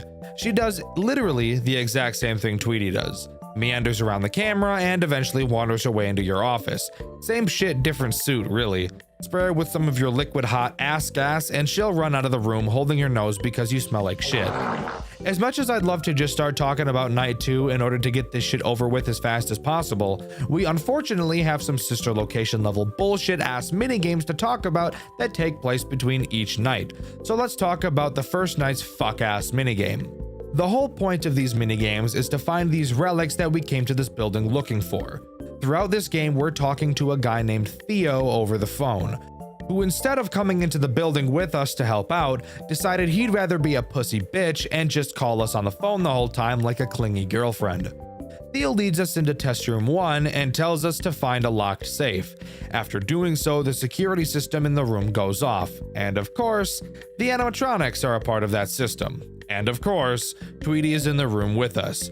Theo tries to hack the safe but can't, so he sends us a program on our phone that we can use to force the security system off and then use to crack the safe. And for some reason, this program has us play some fuck-ass minigame instead of actually being useful. The goal of this game is to pulse electricity from one door to another, and guide that electricity by using arrows. Every time you click on a square, it creates an arrow, and subsequent clicks turn that arrow 90 degrees. You get it, the idea is simple. So why am I complaining? Well, you see these 20 dots on the left side of your screen? Yeah? You have to do this fuck-ass shit 20 goddamn times. And what makes this take even longer than it already would take? Tweety. Tweety works similarly to Funtime Freddy in his minigame from Sister Location, wherein, while you're trying to play the minigame, Tweety slowly creeps towards you. Every once in a while, you'll have to drop your phone and flash your lights at her over and over again until she goes away. Want to hear the best part? She's voice acted, just like Sister Location, and she only has about 3 fucking lines. And since this minigame takes so long to complete, you can bet your ass we're going to hear each line about 30 times. Doesn't this just sound like a blast? But after you complete all 20 randomly generated puzzles, the security system shuts off and we're free to continue on to night 2. However, before I begin talking about this night, I want to make something clear about the metal animatronics. I do not know exactly what nights they will be introduced for certain. The wiki doesn't inform me, and I don't feel like surfing through hours of Jolly footage just to figure it out. I'll take a guess on the metal animatronics, but keep in mind it might be wrong. The non-official FNAF characters, I do know. Just thought I'd put that out there before we continue. Just kidding! There's still a shitty post-night 8-bit minigame to talk about first. Don't you just hate being alive? In this minigame, we play as a guy named Eric who just got a job at the Jolly restaurant. We're shown around by our boss and told specifically not to go in this room. Afterwards, we go right into that room and get threatened by our boss on the first day. Wonderful. Oh, also, if you walk out of bounds, you can find Antoinette just kind of fucked everywhere on the walls. Anyways, now we can talk about night 2. Night 2 introduces 2 new characters, George and Metal Chica. Let's get George out of the way because he's the most boring. Can you guess how he works? If you said exactly the same as Tweety and Maxie but with a different movement pattern, then you'd be correct. Moves around the cameras, enters your office, spray him with gas, and he pisses off. Repeat. Now we can talk about the most annoying fucking character in this whole game. Earlier, I mentioned that there was a character that in combination with your broken fan problem becomes incredibly infuriating. Metal Chica is that very character. Metal Chica has a random chance to appear on a camera every time you switch cameras or open your camera. She's basically the same as Phantom Balloon Boy from Five Nights at Freddy's 3, except with one key annoying difference. When you see Phantom Balloon Boy in Five Nights at Freddy's 3, all you have to do is either close your camera or switch cameras to avoid his attack. Nope, not Metal Chica. She sucks more than your mom. When you see her on your cameras, your only option is to close the cameras. If you just switch cameras, even though she's disappeared from your sight, she will still jump scare you. This may seem like such a small thing to bitch about. Oh, Dxtr, you're just nitpicking. It's not really that bad. Fuck you. Yes, it is. I guarantee that if you've played FNAF games before, you've grown accustomed to mechanics just like this. And for some reason, this is the only one that doesn't let you just switch cameras to avoid it. So I guarantee you'll have built up some muscle memory that will lead to you just to switch cameras. But guess what, fucker? That doesn't work anymore. No, it's not hard, but do you know how annoying it is to try and break that habit of just switching cameras? It's a bitch. And of course, when there's a broken fan, you have to already quickly swap between cameras at light speed. So you'll already have your muscles set on focusing on switching cameras as fast as possible to find the broken one. Oh, were you focused on watching the repair fan button that you didn't notice Metal Chica was on one of your cameras for a fraction of a fucking second? Well, guess what? Even though you looked at her for no time at all, get jump scared, dickhead. Ivan G, fuck you for this dumbass mechanic right here. However, There is one small redeemable thing about getting jump scared by any metal animatronic that isn't Foxy, and that's that you won't lose the night, just like the phantoms from Five Nights at Freddy's 3. Instead, your gas system will just fucking break, and you'll have to repair it on your cameras and then completely refill your gas, which on early nights isn't a big deal. But on later nights, it does become a small problem because of how frequently animatronics will be in your office drooling all over you. Alright, let's talk about the next bullshit post-night scavenger hunt for goodies. On this night, you actually have the option of picking 2 different rooms. You'll eventually have to go to the other one anyways though, so I'll just go over which one I chose on this night. I chose to go into Maxie's room, which is a mistake I will regret for the rest of my life, because this section is fucking brutal. Same deal as last time. Find a safe, trigger the security alarm, do some bullshit on your phone while defending yourself from an animatronic. The difference? Well, the thing you have to do on your phone this time is actually more AIDS than AIDS itself. You will be sent lines of code by Theo to build a program that will shut down the system's firewall so that Theo can hack the security system and the safe, even though he's already done this exact thing once before. The lines of code are case sensitive, and you will only have a certain amount of time to write each line before it refreshes and you have to start all over. So if you're not a fast typer, then I'm sorry, this will be a challenge for you. I have no idea exactly how many lines you need to type, but if I had to guess, it would probably be somewhere in the ballpark of between 20 and 30. This is bullshit. Maxie will be attacking you the whole time. Defending yourself is easy. Just put your phone down and stare at her. The problem?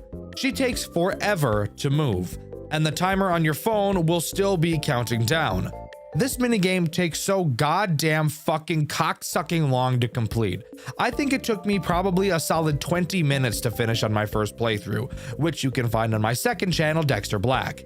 I'm so fucking drained, guys, you don't understand what this series is doing to me, and writing this script, having to relive my trauma that I had thought I had put behind me is absolutely brutal. So please, let's just move on. After completing that bullshit, we move on to the Night 2 post-night minigame 8-bit minigame. Did you catch all that? I don't really care. Let me tell you, this minigame isn't a minigame, it's just a cutscene. Eric is bringing his daughter to work with him, and if you remember, this is an event that happened in one of the 8-bit minigames from Jolly 2. Eric walks into the building and very quickly walks back out to tell his daughter Zoe to not enter the building. He doesn't explain why, but begs her to stay in the car before re-entering the building. And that's where the minigame ends. You know, sometimes when I'm playing a game, I think, wow, this gameplay is truly unrivaled by any other game I've ever played. This game is not one of those games, by the way. Night 2 introduces 2 new characters that I hate, Metal Bonnie and Metal Freddy. Metal Freddy is less rage baity, so let's talk about him first. Metal Freddy has a chance to appear in your office at any time. When he does, all you have to do is flip up the camera within 3 seconds and he'll go away. If you don't, he'll jump scare you and fuck your gas system, which again, can be a huge problem on later nights given how often someone will be in your office. Now, let's talk about Metal Bonnie, and why I hated him so fucking much until I discovered the mega ultimate epic ass Metal Bonnie strategy. Metal Bonnie has a chance to appear in your windows every time you flash your light in them. If he appears anytime you do this, he will immediately jump scare you and fuck your gas supply. In a FNAF game where lights are always a crucial mechanic, this may sound brutal, but you haven't heard about my mega ultimate epic ass Metal Bonnie strategy yet. Basically, the way you perform the mega ultimate epic ass Metal Bonnie strategy is just by not flashing your lights ever. Yeah, forgot to mention that this is literally a worthless mechanic, because you never need to see out of these windows to ever progress through the night at all. It took me an embarrassingly long time to figure that out, and you can see how stupid I was in my full playthrough on my second channel, Dxtr Black. I shouldn't have done it. I shouldn't have done it. I shouldn't have done it. I shouldn't have done it, and I did it. I knew it was gonna happen. I knew it was a possibility, and I did it anyways. Now, after beating that night, we can talk about the lovely Night 3 post-night minigame. So which door are we gonna pick here? Let's do this one. Oh, fuck, what the dick? Okay, well, we just got jumped and ganked by Antoinette. What the hell happened? Wait, where are we? Oh shit, we're on a conveyor belt or something. It's at this moment some random bitch starts talking at us. What brings you here? In this harmonious place about. Apparently, she knows we're stealing, and she's about to F us in the A. The conveyor belt turns on and we start getting moved towards a giant fucking spiky crusher that would never under any circumstance ever be in a factory. We're shown we have to rapidly spam the up and down arrows on our keyboard to stop ourselves from dying. When I tell you that you have to spam fast as fuck, I mean it. However fast you think you can spam, I bet it's just barely fast enough. If you stop for even a fraction of a second, you will launch towards that crusher at fucking Mach 25. And how long do you have to spam for? 2 full minutes. 2 full minutes of pressing 2 keys quite literally as fast as you can without ever slowing in your tempo even once. I'm shaking as fuck. Come on, bro. Come on, bro. Keep fighting. Keep fighting. I'm shitting myself on this motherfucking conveyor belt right now, bro. Don't make me do it. I'll short my pants on this fucking conveyor belt. On God, I swear to God. Fuck me. I'm gonna die. I'm dead as fuck. Say goodbye to my children. I don't have children. Children suck. Fuck, I'm shitting my pants and pissing them too. I'm so sorry. Oh my God, fuck, I'm gonna die as fuck. I'm shitting myself. It's all down to my shoes and my socks. It's all stuck in my This right here is the worst fucking thing throughout this entire series. It truly does not get worse than this. My arms fucking hurt badly after finishing this section. It actually took me 2 attempts because I couldn't do it for long enough on my first try. This shit sucks, and it sucks hard. People say that Jolly 3 Chapter 1 is the best game in the franchise. They're fucking wrong. This is actually the worst shit I've ever played through in my entire life. I would rather sandpaper my ball sack than ever touch this stupid shit ass section ever again. Now, after that disaster, does the Night 3 post-night minigame, post-minigame, 8-bit minigame do anything that's interesting? Well, yes, actually it does. I was pleasantly surprised at how interesting this minigame actually was. In it, we play as Zoe, who, like a rebel, disobeys her dad and enters the building anyways. It's incredibly dark inside, and after a bit of wandering, she's captured by Eric's boss, who, by the way, was William Afton if you couldn't guess. We're shown Zoe crying in a dark room, and we hear the dialogue between William, who's in the dark back room, and Eric, who's locked outside. Inside of the back room along with Zoe are 4 other children, and we get to hear William argue with Eric as he brutally murders all 4 children, leaving Zoe for last, and forcing Eric to listen and watch as his daughter is murdered in front of his eyes. This is some of the most demented shit I've ever seen, but I actually think it's really cool. Not often in FNAF games do we ever get this close to seeing the terrible acts committed by the villains. And while no, I'm not eager to watch child murder, I think portraying it through these 8-bit minigames is a great way to let the game get serious without actually showing anything horrendously vile. Good job, Jolly. This cutscene is actually really cool, and I can appreciate that. But let's get back to the shit show. Night 4 introduces Jolly himself. Can you guess what he does? Fuck you, he just walks into your office, gas him and he's gone. Yes, every single non-metal character in this game acts exactly the same way. I'm not kidding, they're all identical, just with different patterns for how they get around the map. This is actually such garbage gameplay, I don't really have anything to compare it to. It's just embarrassing and a spit in the face to the player. Want a cherry on top? Jolly is the last character introduced in this game, which means Night 5 is going to be the same repetitive bullshit, but just with some more RNG. Aren't you excited? Now, for the post-night minigame, we finally get to go into the room we tried to get into last night, and the room I chose again could have been chosen on Night 2. If you chose this room, you'd be forced into the maxi room on this night. This one is really easy. All you do is find the safe and type in the code Theo gives you. That's it. No security fuck up, just typing in the code and you're home free. The only thing is that the lights to the room turn off and you get a long ass monologue from the girl who tried to squish you to death in the previous night. It's just the typical, "You don't understand our pain" bullshit you've heard 1,000 times before. When the lights turn back on, you can see the faces of the 4 main animatronics, implying that the soul in Jolly is Zoe, Eric's daughter. Zoe tells us to fix the past so history doesn't repeat itself, and then we're free to continue without any bullshit minigame that makes me want to rip my foreskin into pieces and throw them into the air like confetti.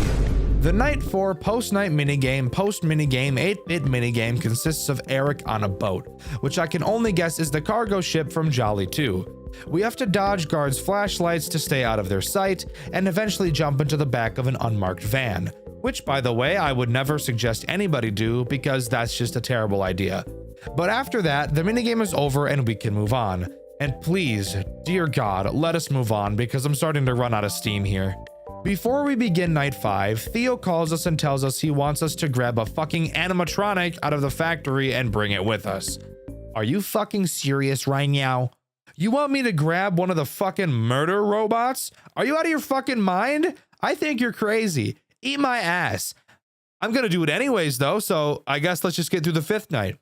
I'm not gonna bore you by talking about it because again, it's just a more RNG bullshit version of night 4.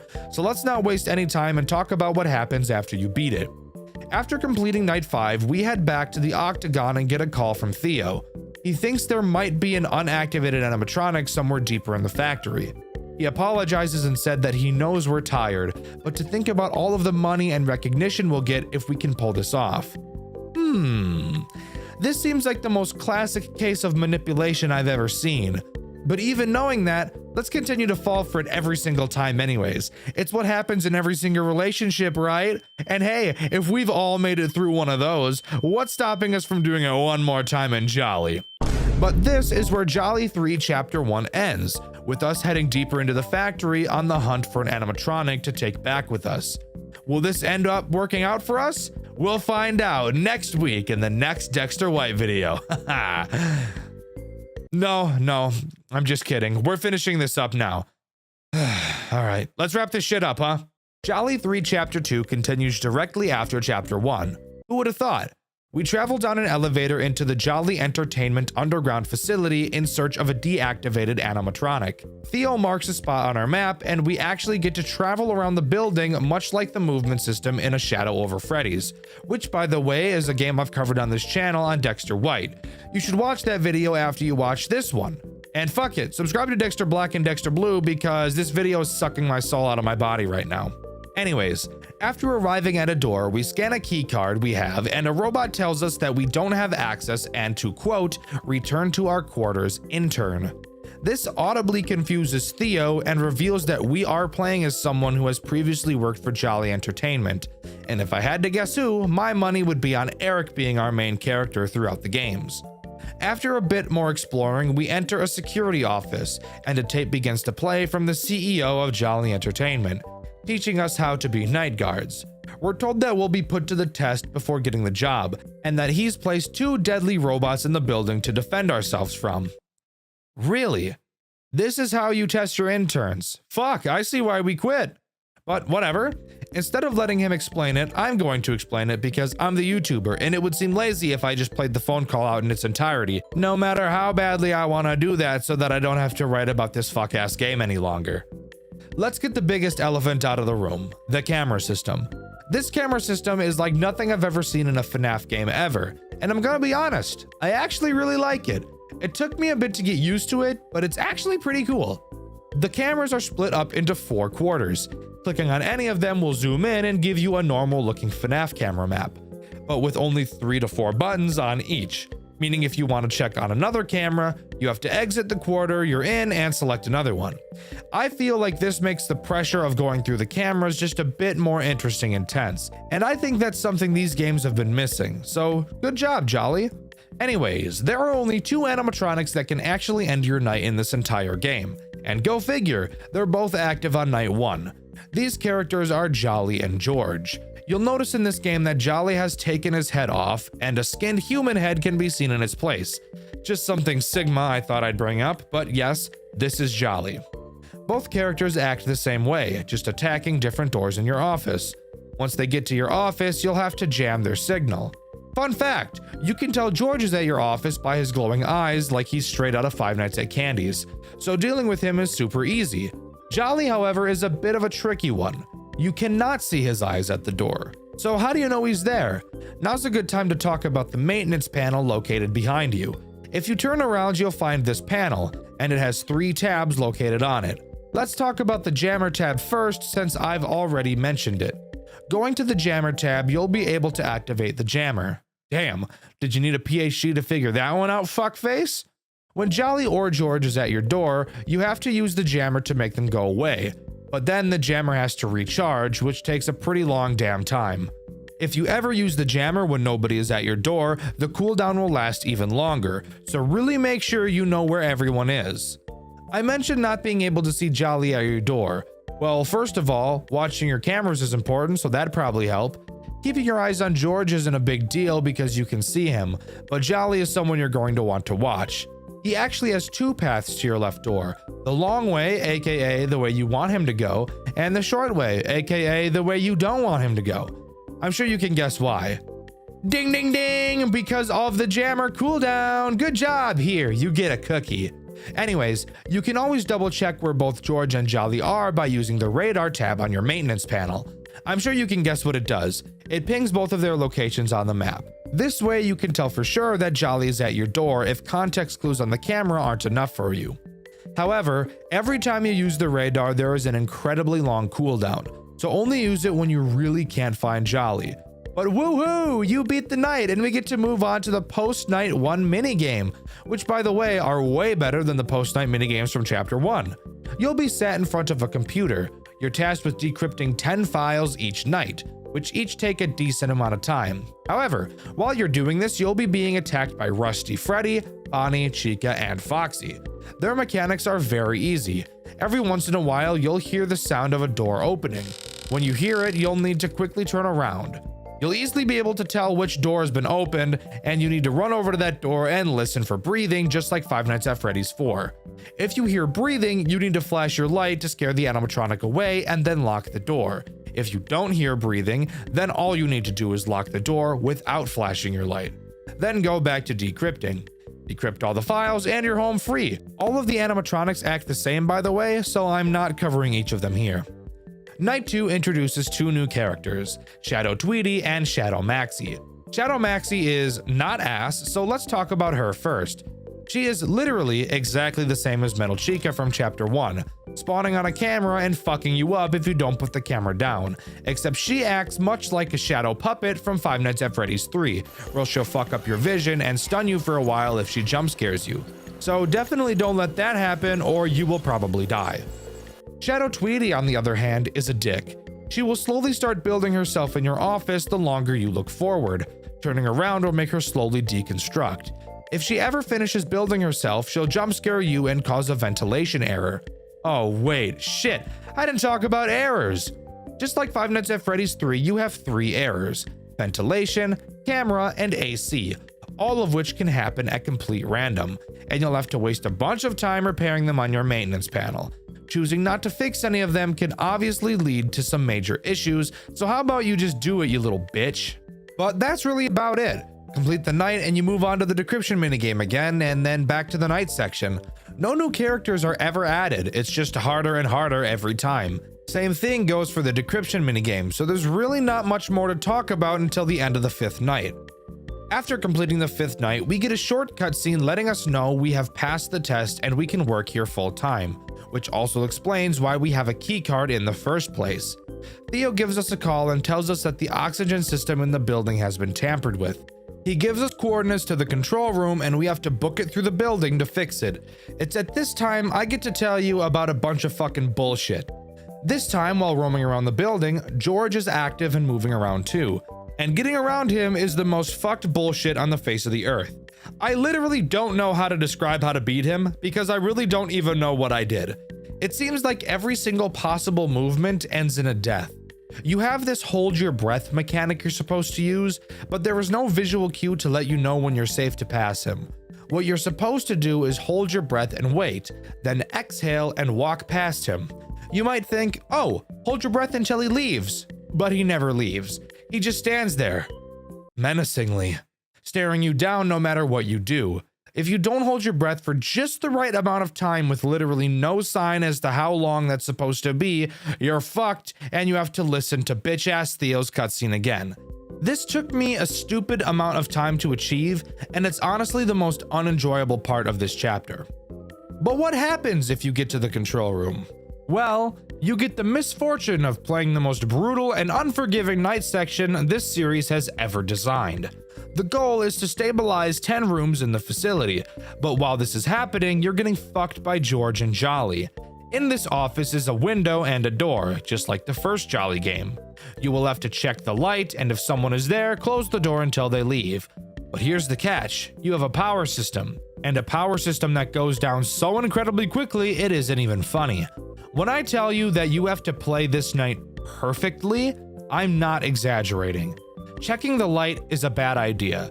Instead, you should listen for sound cues to let you know a character has arrived. When you hear the sound cue, you shouldn't close the door right away because it'll waste too much power. So wait about 3 seconds and then close the door. If you've timed it right, you should very quickly hear them leave. When they leave, you should quickly check the light and open the door. The reason you need to check the light now is because the sound of a character leaving can actually cancel out the sound of one arriving, which is complete bullshit by the way, and for every microsecond that you're not pressing the light button or the door button, you need to make damn sure you're stabilizing the rooms, because if you aren't for even a second, I promise that you will lose this night. I'm being so serious. You have to play this section perfectly. No mistakes, no misclicks. It is fucking brutal the whole fucking time. If you want to get a really good feel for how bad it is, you can check out my playthrough over on my second channel, Dxtr Black. But if you can manage to complete this fucking brutal section of the game, we can continue. Walking through the corridors of the factory, we enter an elevator. Following it down, we reach a massive room. And inside, we find the supposedly deactivated Springtrap animatronic, and Jolly comes to a close. But I'm not done yet. Usually, when I write a script like this, I'm able to get out all of my frustrations. But no, not this time. This hour-long video hasn't been enough for me. This game has put me through so much bullshit! I've been holding back way too much! I think I'm gonna fucking explode!